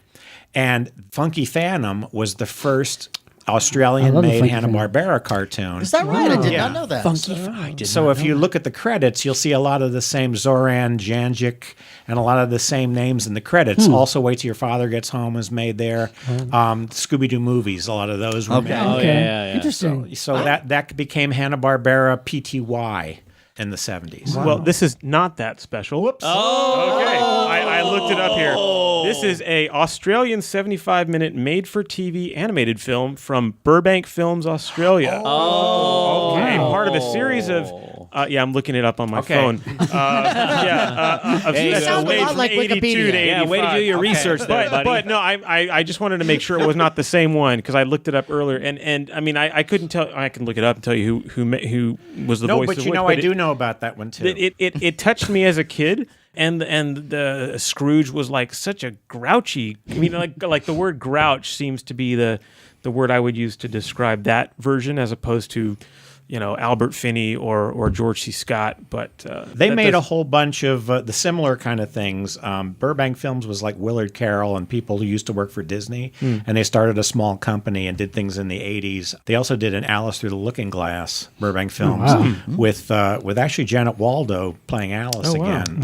She played it for Hanna-Barbera in the 60s. But yeah, you got a whole box set of Great Expectations. And I got to go get this now. I found this on DVD. I want it. Christmas present, guys. You know what's great about that story is that most versions that I've seen, I've liked.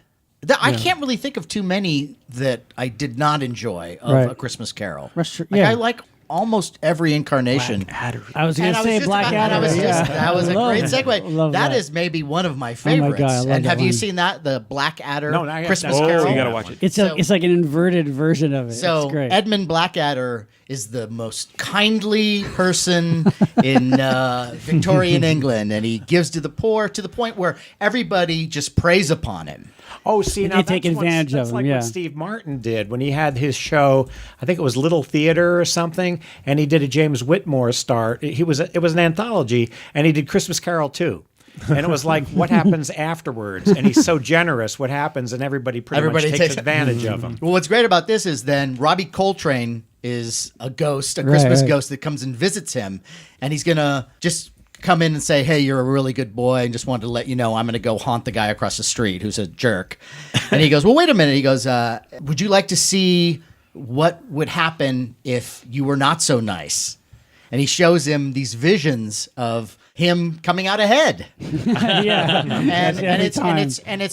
they use, because in Blackadder, each season is done in a different time period in England. And so each vision is a different series. Till finally it's Christmas morning and he's decided what he's going to do. He's going to be a jerk to everyone. And of course it backfires on him. But it's a really great, very clever show, which has a lot, again, Robbie Coltrane. Oh yeah, Hugh Laurie, Stephen Fry, Miranda Richardson. Yeah, yes. I also love the Odd Couple episode. Yeah, that's a good one too. Yeah, where Felix is the ghost for Oscar, and he takes him around. Yeah, and Murray keeps saying, "God bless us." Yes, he's Tiny Tim. That's right. I love that one. It's so great. I haven't looked for this. I'm sure it's on the internet, but does anybody remember? And I haven't seen it probably in 30 years. Rich Little's Christmas special. Yes. Wow. That one I really want to. I want to see that. I haven't thought about it for a long time, and now I want to. Probably watch it. 70s, probably. Late 70s, early 80s. I thought it was on HBO. And for listeners who HBO. don't know, why don't you explain who Rich Little is? a very famous, very, very talented impersonator. And I mean, he was a talented actor and comedian, but I mean, I think he's just noticed voice guy. Yeah, I mean, Yeah, he did. Yeah, he was was- huge he in the would '70s. play all was the the characters. impression guy. Yeah, the impression. Right. I have the record album. Of Yeah, that. impersonator is not the word. Impressionist. Really? I mean, I think Groucho Marx one of the or W.C. Fields was one of the ghosts that I think visited. I just know that special. Oh, wow. He was playing different. Johnny Carson. Probably, yeah. everybody who he Right. did In ended up in that special. Right. It was him. It was I'd like a like to see one-man that. show. Yeah, it was a one-man show. Yeah. I mean, that was probably the inspiration for Patrick Stewart, but I think Rich Little's was, to me, much more Right. touching. Right before Don Rickles died, we went and saw him in Vegas. And he does his show. And at the end of the show, he goes, I just want to say that Rich Little's in the audience and he's in the back. And Rich Little gets up and waves. And then after the show is done, Rich Little just stays there and just is waving and taking pictures and getting people to come over to him. And it was the most amazing thing. Can I note another really, really good Christmas? I wanted to see who directed it. I think it was Don Taylor. Night Gallery's Messiah on Mott Street. Yes. I think that's a really good one, a good one. with Edward G. Robinson. Yes, Just, it's a great one. I would also suggest the League of Gentlemen Christmas special. Oh, yes. That's League of really Gentlemen is a great British, dark British, really comedy. dark British comedy series. And the Christmas special is really a horror movie. It's an Right, anthology. It's an Amicus Like an anthology Amicus, film. yep. There's a character in League of Gentlemen who is a veterinarian who all he does is kill the animals. But he's the nicest guy in the world. But through some sort of mishap, he ends up killing the animals. And so you see his origin, and there's a vampire choir, and it's a really clever series. Yeah. And this holiday special is wonderful. And then you can't talk about holiday specials without talking about Doctor Who. I was going to say, yeah, of course, there was Every year. a tradition every year, or especially every new season, they would have a holiday. Yeah. Really? Yeah. David Tennant, his doctor was really introduced during a holiday special Right. called The Christmas Invasion. Right. In that episode, there is a killer Christmas tree. Yeah, and it's great. It's scary. It's remember good. that. too. Scary. That Yeah. was creepy. Yeah. It's a Ooh. spinning Christmas Can tree you that imagine has if you all were a these- little kid? Yeah. Oh, you'd be Yeah. so scared. Was it kind of like The Thing? Yes. Yeah. It's split open, and there's Oh, a mouth. really? and, Oh. As you're putting an ornament on, it goes and chops off your arm. Oh, great. And then they did another one that I really The enjoyed. snowman one too. That one wasn't as good though, right? The one that I like, the Christmas Invasion is great, but I also Right. like Last Christmas, and it's the one where Nick Frost plays Santa Claus. yeah, that was a good one too. Yeah, and there are these creatures that are kind of like face huggers. They invade your mind, and Right. and you now are in this sort of fantasy world. It's kind of like Inception, Right. where Santa Claus is almost like this antibody that's helping you repel these creatures. And it's really clever, and I like Nick Frost in anything. Yeah, he's great. Yeah. Shaun of the he's a Dead, great Santa and Claus. Hyperdrive, so good. There's a cartoon that you can probably just see on YouTube called The Snowman. Oh, From 1933. Not that oh, not that Snowman. snowman. not the- Oh, This is not. That's not. We're walking in. Yeah. That's lovely. Yeah. That's beautiful. lovely. Howard Blake. No, that's beautiful. And it was used as they used it as a simulator ride too. And yeah, I went on that, and it was a wonderful experience. There's a little boy has this relationship with a snowman, and the snowman takes his hand, and they go flying up, over the trees and to see the snow. And they put it in a simulator ride, and as it's moving like over the forest, it was like magical and so artistic because it was beautifully drawn. And that's a beautiful film. But what's your snowman? This was done by Ub Iwerks, the guy who drew the Mickey Mouse Yes. cartoon Right, in yeah. 1933, when he had stepped away from Disney for a while, and it is very strange. Official Films, I think, released it on 16 millimeter, so you might see it that way. But Didn't Steve Stanfield put it out on Blu-ray? It's really nicely restored. yes, he has a beautiful print of it. And I think it was in color or Cinecolor or something. It's these happy little animals and a little boy in Alaska, and they build a snowman and they dance around. They la la la la la la la la. And then the sun comes and starts to melt it, and he melts into a vicious toothy, horrible monster. Oh, wow. Who starts to chase I'm in. after Oh, them. I got Wow. it. No, so it's called The Snowman? The Snowman. By Ub Iwerks Well, it doesn't say Iwerks, but he directed it. It just says The Snowman. from 1930. 1933. Wow. And it's a short, I don't know animated this short. one. And then he like attacks a church, and they're like, I'm down. We're in. Yeah. That's amazing. it is creepy. Wow. That's a weird one. know, Do you know what's the cartoon where, and I think I've got it on 16 millimeter somewhere, but there's a cartoon where it's a bunch of little kids and they're at an orphanage and they're yeah. all poor. Oh, Christmas yeah. comes but once a year. Yeah. And they make toys out of like regular And Santa, objects. I forget if it's Santa or someone pretending to be Grampy. Santa. It's Grampy from Gr- the Betty Boop cartoon. Okay, there Yeah, you go. And yeah. he comes in and he makes them toys out of stuff that's just lying around the house. Yes. And then they have that tree at the end that turns that they used that was like a pro. See, they did that 3D thing. What did they Yes, call that? well, the which Popeye was- cartoons did that, Yeah. right? Yeah. I love that. I Yeah. love that effect, Yeah. but I love that one because it's half kind of beautiful, but half kind of like, these toys suck. That's a blender and a piece of rope. But I remember they create like a ski slope on the stairs with a bunch of like soap flakes. And, Right. So weird. yeah. And even though it wasn't a specifically Christmas thing, as a kid, when they showed Schoolhouse Rock, there was the figure 8 one. Oh, I love And that. that was such a haunting Yeah. figure 8. That was my favorite Schoolhouse and make Rock. a figure 8, but like it was in the snow and it was Yep, very that was somber. beautiful. And I thought of Christmas too for that. Okay, I love Emmett that. Otter's Jug Band Christmas. There you go. Anybody? Yeah. Jim Henson. Oh, yeah. Jim Henson. Yeah. That's right. That's out. Oh, that you gotta sound- watch that. soundtrack Oh, album. I don't know that. Soundtrack album is finally out. Really? Finally Wow. available. Wow. Yeah. And it's puppets. Yeah, well, it's Yeah, Muppets. It's yeah. Muppets. Yeah. Yeah, yeah. Muppets. Right. Paul Williams wrote the music. Automatically in. See? Oh, that's so awesome. That's The cool. Muppets and Christmas had a long tradition too. They did the Yeah. John Denver special. Sure. The Dungeon. Oh, Oh, that's the right. album too. Yeah, Yes. that album that was a big seller back And then. one of Right. the songs on that album is from Emmett Otter. It's called "When the River Meets the Sea." Yeah, that's a pretty song. And they did, the Muppet Christmas Carol movie. Right. Yes. They did one It's a Wonderful Life parody called It's a Very Merry Muppet Christmas Movie, which is actually really funny. It's like Oh, I haven't seen legitimately adult funny. Really? Yeah. Okay. It's funny. Here's one I don't know if you remember: the Great Santa Claus switch that the Muppets did on the Ed Sullivan Show. No. Oh. Was Yeah. them guesting on the Ed Sullivan? Yeah, and Ed was telling, here's a story you're going to see, you're little youngsters. And yeah, and there was Ed Sullivan was narrating it, and the Muppets starred in it. Wow. Yeah, and Art Carney played Santa. Oh, cool. Wow. That's awesome. Now, Sean will know this. The show Bottom Oh, yes. with Rick Mayall, the late Rick Mayall, and yeah. Adrian Edmondson. Classic. And the show was these two sad losers who live most together, pathetic guys and ever. all they do is get drunk and try to get laid, and it never happens, and they Right. fight each other. It always ends in violence. And he used to make a Christmas turkey or And whatever. It's yeah, like- and there's a great scene. If we're talking about Christmas horror, Yeah. there's a wonderful scene in this where they're making this Christmas dinner. Richie is, and he accidentally cuts off his finger, and so the rest there's like a good 5 minutes of just blood spewing out of this stump.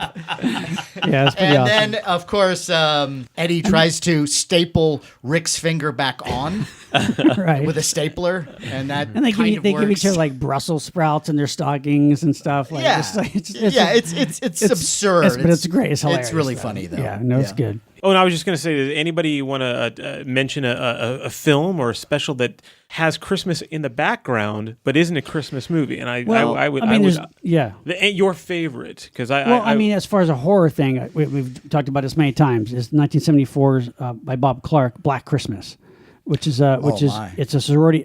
A bunch of girls. That's in my It's a Wonderful Life. Yeah, yeah. A bunch of girls in a sorority house are just terrorized by this killer who's like making these super disturbing phone calls, and as soon as people start getting killed, but it's like a proto slasher. Before the slasher boom, Genius. and it's really good. It's Margot Kidder, Olivia Hussey, Kira Julia. It's really good film. Yeah, great cast. Yeah, and there's a couple. Silent Night, Deadly Night is the one that became infamous because it was a killer Santa Claus, and the promotion of the movie, like you see commercials and posters of a killer Santa Claus wielding an axe and chasing people. God, everybody obsessed. And the parents are like, "You can't! You're showing a scary Santa Claus on TV. You're traumatizing our kids." Yeah, there was And, huge but of uproar course, about that. the movie they made like 3 or 4 sequels, and it's a typical slasher movie. Like this kid is traumatized on Christmas and then starts killing people. But yeah, there's Christmas Evil, which is a crazy one where it's actually kind of funny where he loves Christmas so much that he starts killing all the holiday cynics. So people I don't love believe that in one. it. That's a great Yeah. one. Yeah, And that has kind of a magical Christmassy ending. it's weird ending. does. Yeah, It really does. I don't want to Have you give it ever seen away, that but one? it's pretty cool. Don't Open Till Christmas is a kind of a crazy one. It's a murderer in London who's killing all the guys who are dressed as Santa on the street Okay. corners. All right, nice. And then Tales from the Crypt.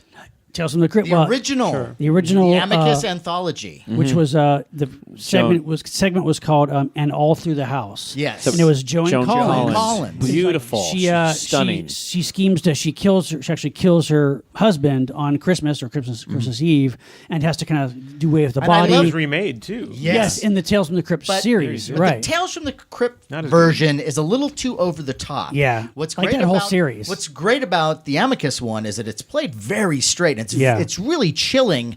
In the very beginning of the story, you've got the husband who's so happy he's got this present for his wife, and he puts it under the tree, and he's just so happy about Christmas. And then all of a sudden, whap! Yeah, she takes the With the a fireplace poke. poker, Yeah. blood hits the paper he's reading, and now she's got to clean up this mess. But what she doesn't know is that there's a crazy maniacal killer dressed as Santa Claus who's loose in the neighborhood. and of course, he shows up right at her door. Right. And she's got a daughter who's like, keeps coming down and wants to see Santa. Right. And she's like, no, you have to go upstairs, go back to sleep, because she's got to clean up this murder. And she can't call the cops about the crazy guy outside their house because she's got to clean up this crime scene. So it's got all these nice little levels going.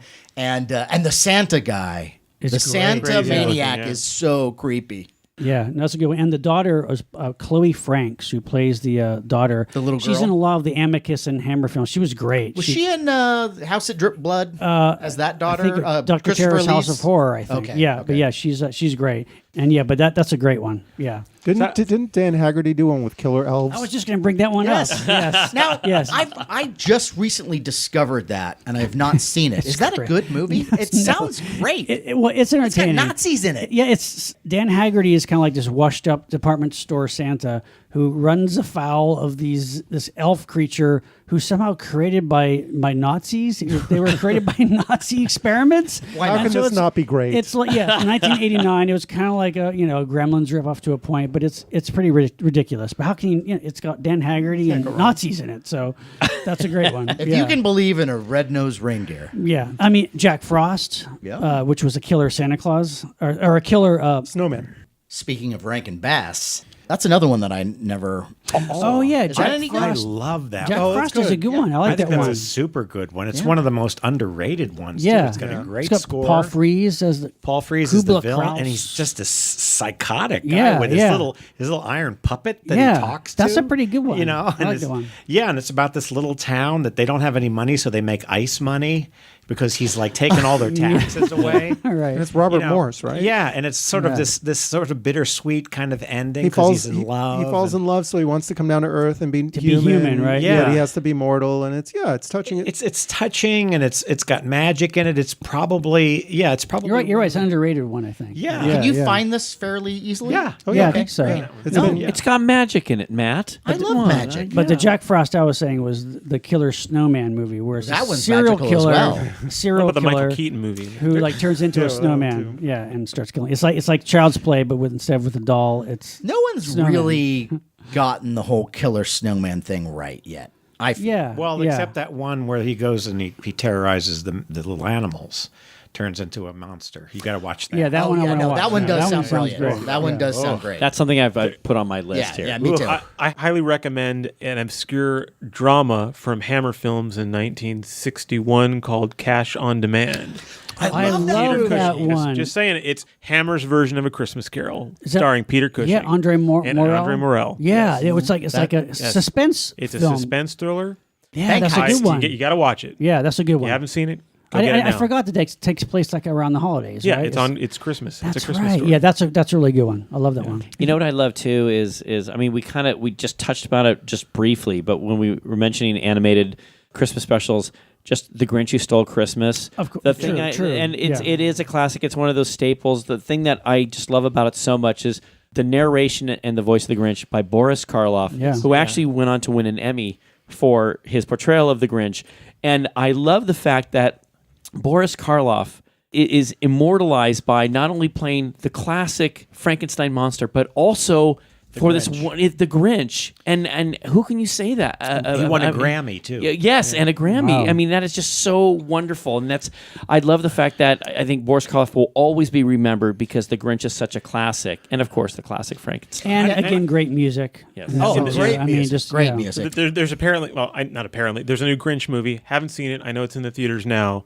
It's just like going to see the Jim Carrey film, and I like Jim Carrey, but there will be nothing that can replace No, no. that. No, that movie did nothing and for me. Yeah, it was just it's just They should make 2 more remakes. yeah, exactly. I know. And I'm not trying to knock it. I'm just Sure. it No, actually, I elevates hear- what makes the Grinch, Right. how the Yeah, Grinch I hear stole it. And that's Christmas. good, actually. I saw it. And that's Chuck I saw Jones it. too. Chuck Jones. nice. It's better than the Jim Carrey one. Yeah, that's what I hear. Yeah. Okay, yeah. That Chuck There's still no Jones reason animation- for That it. Chuck Jones Yeah. characterization, like Yeah. And that's something that I could not imagine as a stop motion thing. Like that That's right. lives Because in of cell the- Yeah. animation. But also talk about efficiency. I mean, is it a half hour or hour? Yeah, the original it's a Grinch? half hour. Half And hour. it's just and the it book. it's exactly what you need. All you need. They Same tell with everything Horton, yeah. perfectly. Horton Hears a Who is the same thing. Yeah, It's just yeah. the length and the Lorax. They're just the length for a half hour. You know, Right. I swear to I don't God. need to know the backstory of the Grinch. Well, Like, you know, it's but like- the first time I saw it as a kid, I remember this vividly.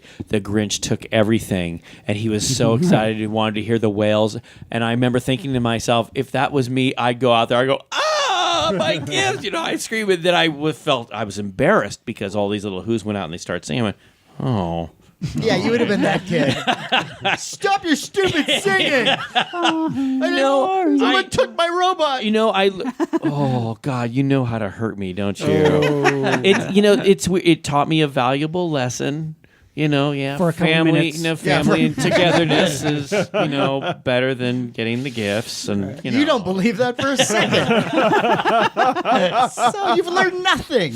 You've learned nothing from Boris Karloff. I've grown a lot. I've learned a great deal. I know that it's about not applied to happiness and togetherness and family. And Like this. yeah. Which, isn't this more important than your toy collection?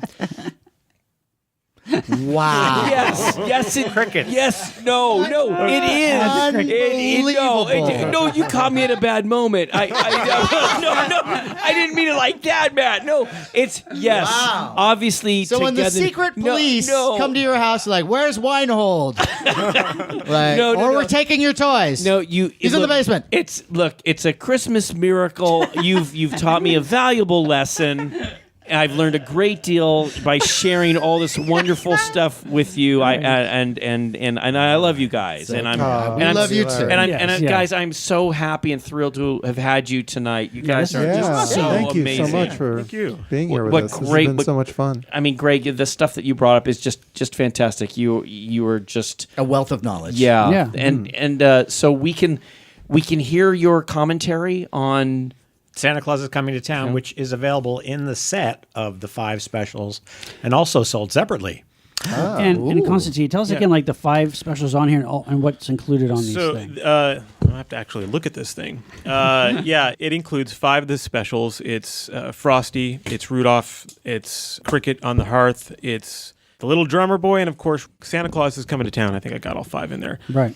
Plus Tons of our extras. feature documentary, The Animagic World of Rankin Bass. There's a lot of other special features in here, including how Mark and Seamus restored from Screen Novelties, restored the actual animated dolls. I mean, that in and of itself, we did a little short piece on how the dolls were discovered after years of being held and played with.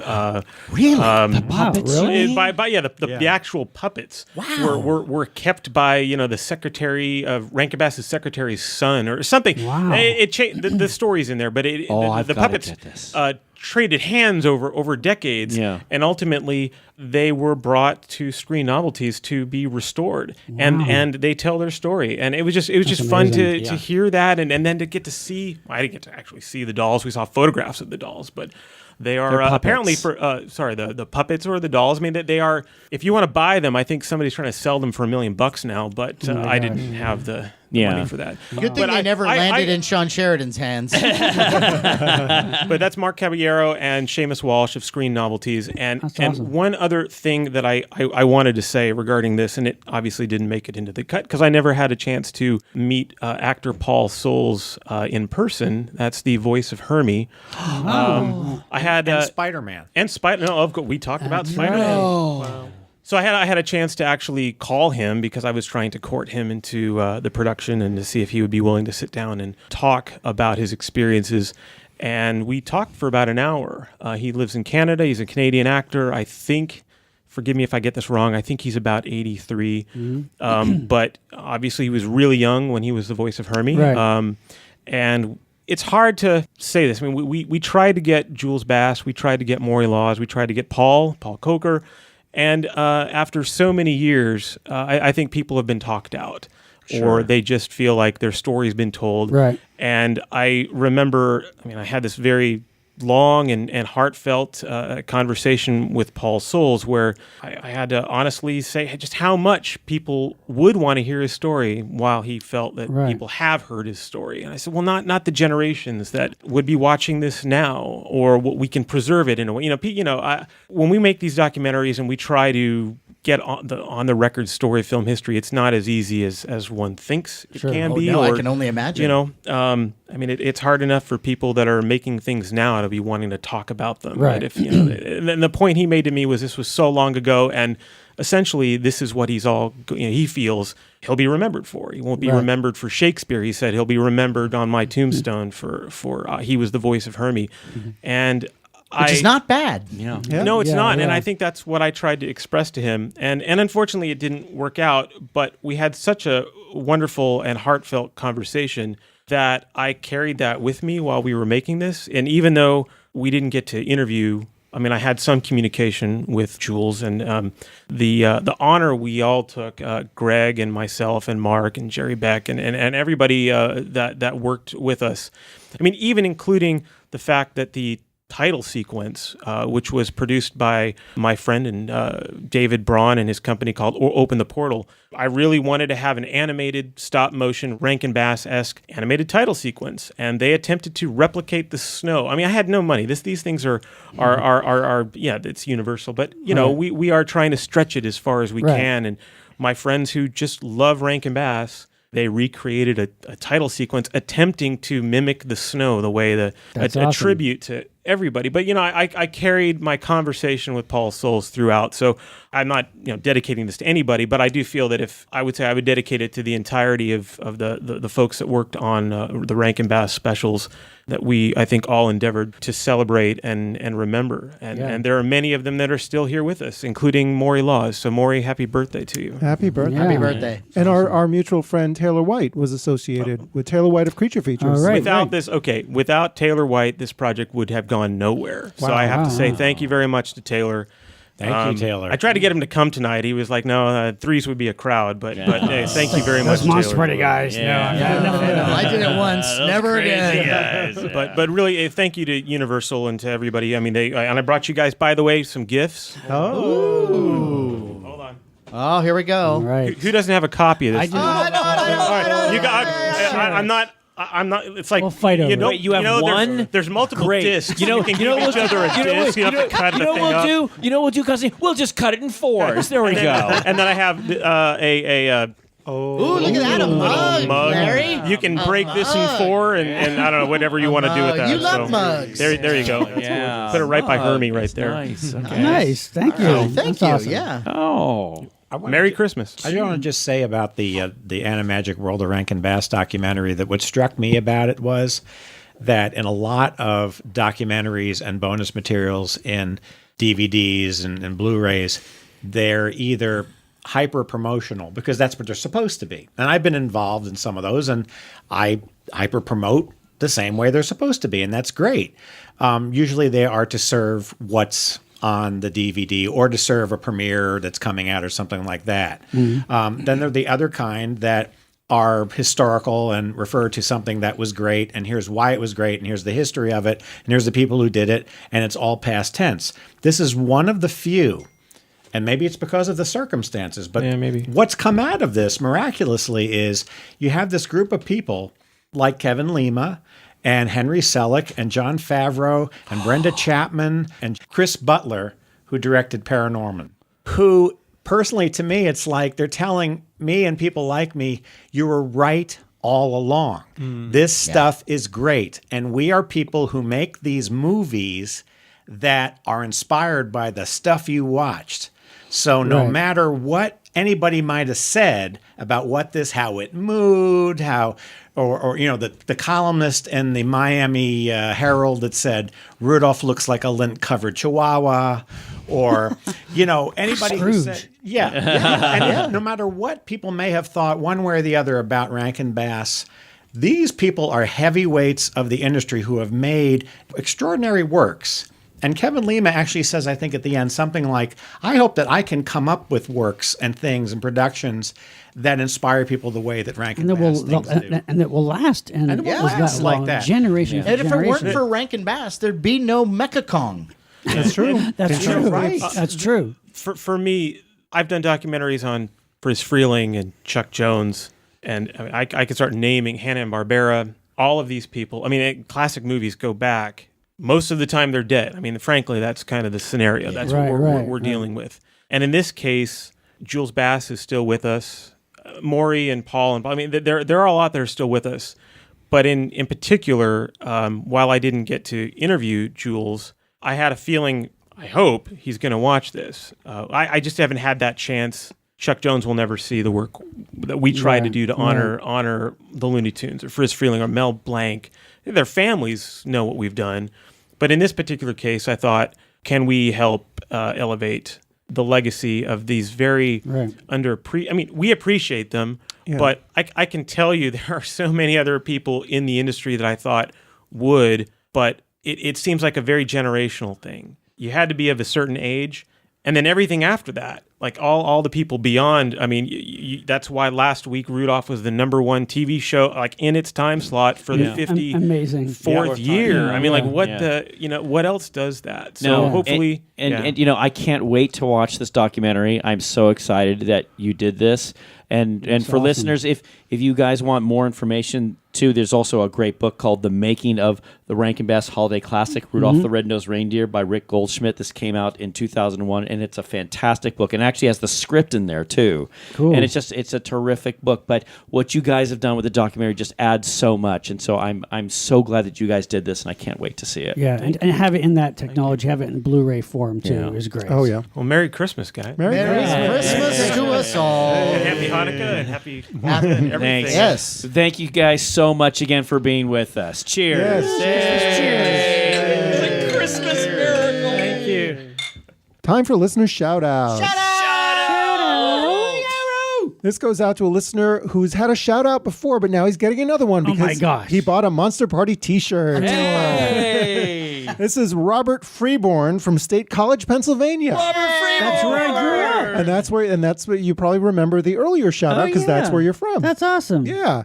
Thank you, Robert. Enjoy the t-shirt. And happy holidays. Happy holidays. I wonder if it's a present for someone. Ooh, makes a great present. It does. Hats and shirts make great gifts. Yeah, nothing says Christmas like a black t-shirt. Creepy monster letters. And of course, you can find our merch at our eBay store, which is Monster Party Store. Let's also remind our listeners you can find us on Facebook and YouTube at Monster Party TV. Our Twitter handle at Monster Party HQ. Instagram is also Monster Party HQ. If you're listening to us on iTunes, please take a moment, write a review. We'll probably read it on the air. That's right. And remember, everyone, Patreon is coming. Ooh. Dun, dun, dun. Hey, let's also let our listeners know that we will have a booth at the next Monsterpalooza in April. Yeah. It's official. Pasadena. That's right. In Pasadena. Our second. No backing out now. We paid the deposit. The deposit is non-refundable. We have to do it. We must do it. But we'll be there. We'll be recording another show. Yeah, Come on up and and maybe say by hi. then Yeah. we'll repair the rift between us. Yeah, but definitely. We'll all be friends again. We love Monsterpalooza, so definitely come by and see us. We do, and nothing. I love it when we're there and we're at Monsterpalooza. No, it was a great time. That was That was a lot it of was fun. Really fun. I really can't wait for this next one. Yeah. Oh, yeah. yeah. It was great meeting all the fans face to face. Really cool. and- And you know what's nice about that is when we're there, we're able to have a nice, cool beer. Right? Don't you love it? King of the segue. When you're hanging out with friends, you're having a great, cool beer. Like nothing says togetherness like beer, and like our booze sponsor, the makers of ABK beer. ABK beer. Or the Atkian Brewery. These guys have been around for over 700 years, And they bring us a beer. No. Yeah, But they have such a great selection of beers, and tonight's beer that I've been drinking is so wonderful. It's the Edel beer. Edel. Yes, Edel. Beer. It's a premium lager beer, and if you like more of a malty beer with a lovely... I do. How did you know? Well, because I know you. I know that you like, a You're my pillowy, beer Santa. Yes, a pillowy head with a deep gold pillowy color, head? packed with malt. Edel is the one for you, Matt. It really is. I am malt packed. I mean, many people have said a pale straw color with golden hints to the nose. I mean, Edel's mostly hops. my mixed original with- hair color. Yes, well, it's mostly mixed with biscuit sweetness and freshly baked bread whoa, whoa, aroma. whoa. With Biscuits? A hint. Yeah, well, Did you say biscuits? well, maybe if you You know listen what? to me, You should start with biscuits. I know how much you like biscuits. if that is a biscuit and gravy flavored beer, I'm in. It's Yeah. got a biscuit sweetness and a freshly baked bread aroma with a hint of some sweet apples and pears, which I know Sean is a big fan of. He loves oh man. On All he talks about is pears. And he also talks about, He has another podcast called Pear I Chat. do like pears. on the tongue, you'll notice a slightly toasted malts and light floral hops, which I did start notice with that. light biscuit malts before biscuit sweetness again. to form a buttery, bittery freshness. Buttery, bittery. Bitter, fresh finish. Bittery? And it's delicious. right. So I want to say, go out, try these beers. ABK, the Edel beer. It's delicious. And drink responsibly. Yeah. Yeah. But I also want to give a special shout out to Creature Features. Hey, we mentioned Taylor White tonight. Yeah, Look, yeah. We love Taylor. Creature Features is still selling a ton of stuff on eBay, folks. You got to go to C-Features on eBay. It's their store name on eBay, and check out all their wonderful stuff. They have amazing signed books and CDs. They might have DVDs. Christmas stuff too. Yes, they do. Yes, they Blu-rays, do. models, statues, and all kinds of things to satisfy all your monster needs. In fact, you just go to creaturefeatures.com, go to their website. It gives you all their information. Also want to give a special shout out to Time Tunnel Toys. Located at 1583 Meridian Avenue in San Jose, California. Look, Joe and Sharon, they have a fantastic store. And yes, it's filled with all kinds of great stuff, including Christmas things, kitschy Yes. stuff, and vintage toys, records, comic books, Star Wars figures, Godzilla stuff, all kinds of kitschy, cool things, black velvet paintings, and the Keep America Strong Watch Horror Films framed poster they made. It's so fantastic. That's all well and Yes. good. But Well, go how to- about biscuits and pears?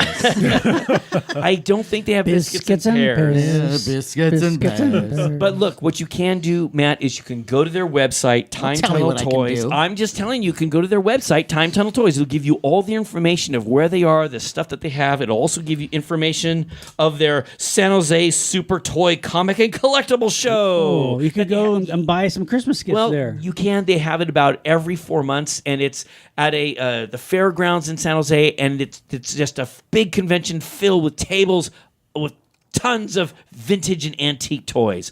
Loads of fun. So go to Time Tunnel Toys, get all your information there.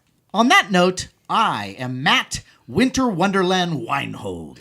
I'm Sean Krampus Sheridan. I'm Larry Father Christmas Stroth. And I'm James Ebenezer Gonis. Keep America strong. Watch Christmas specials, but stay away from that ice cream bunny.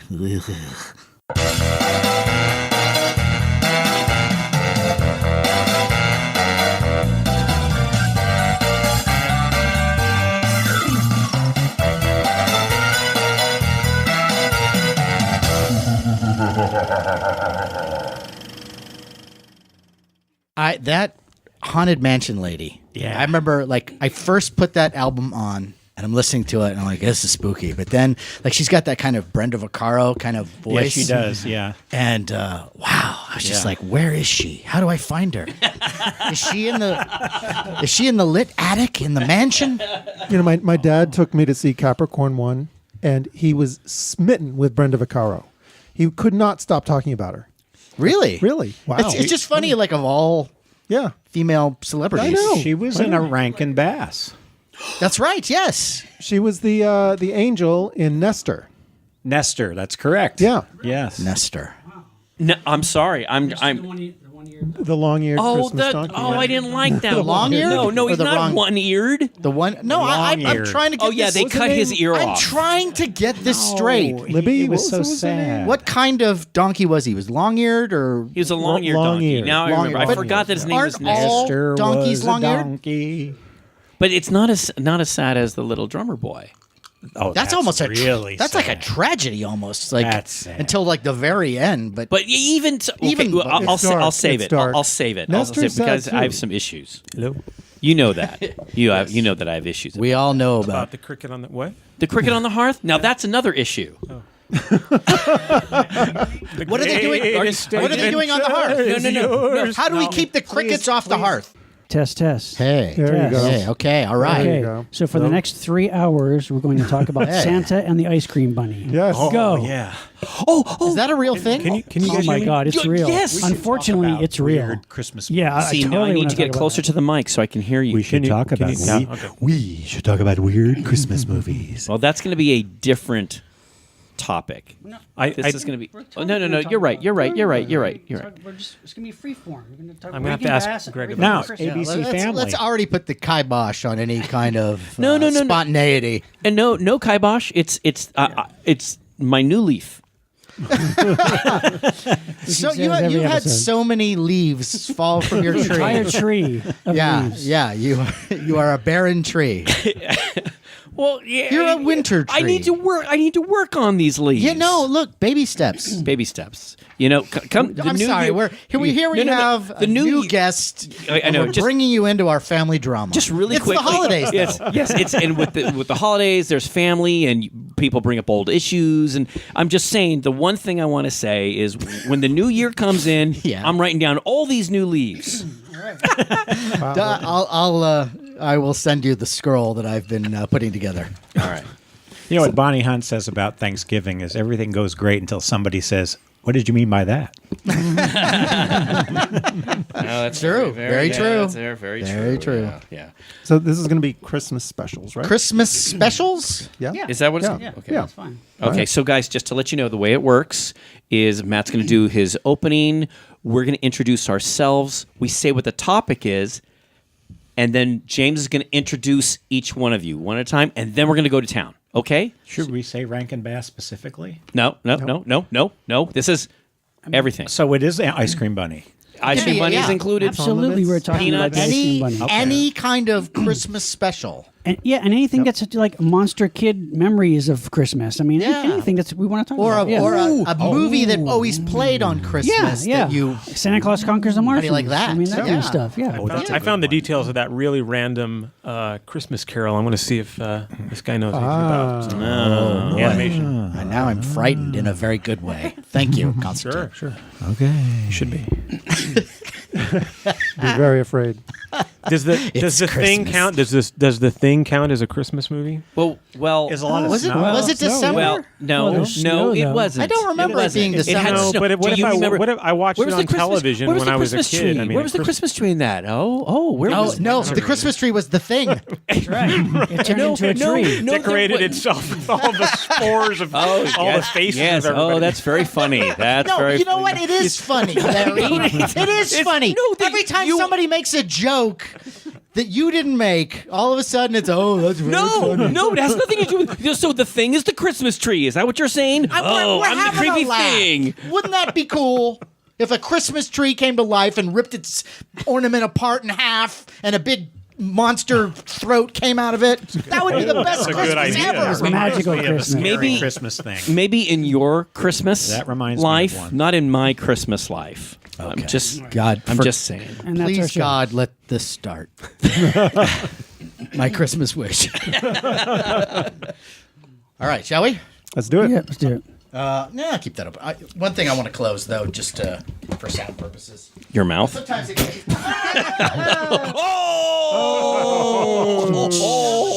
See, you know what, Larry? That was funny. That was funny. Okay, now Yeah, I'm sorry. We have to be quiet because Larry's playing Turn on his tree. Rudolph tree. it's blinking. Yeah, oh, it's a light up tree that's really great on radio. Isn't that no? Don't press it. Now it's going to do music. I know. What, you, Oh my God! Well, yeah, now we have to pay for it. no, Turn it off! Turn it off! Turn it off! Well, As Turn it George C. off! I'm Scott. gonna talk over the music. I'm talking over the music. No, stop. stop over. You're right. I know. Okay, God, Hang on. throw that out the window. Should I press it again? Yes, go ahead. Press. Yeah, press it now. Press it now because it just goes the.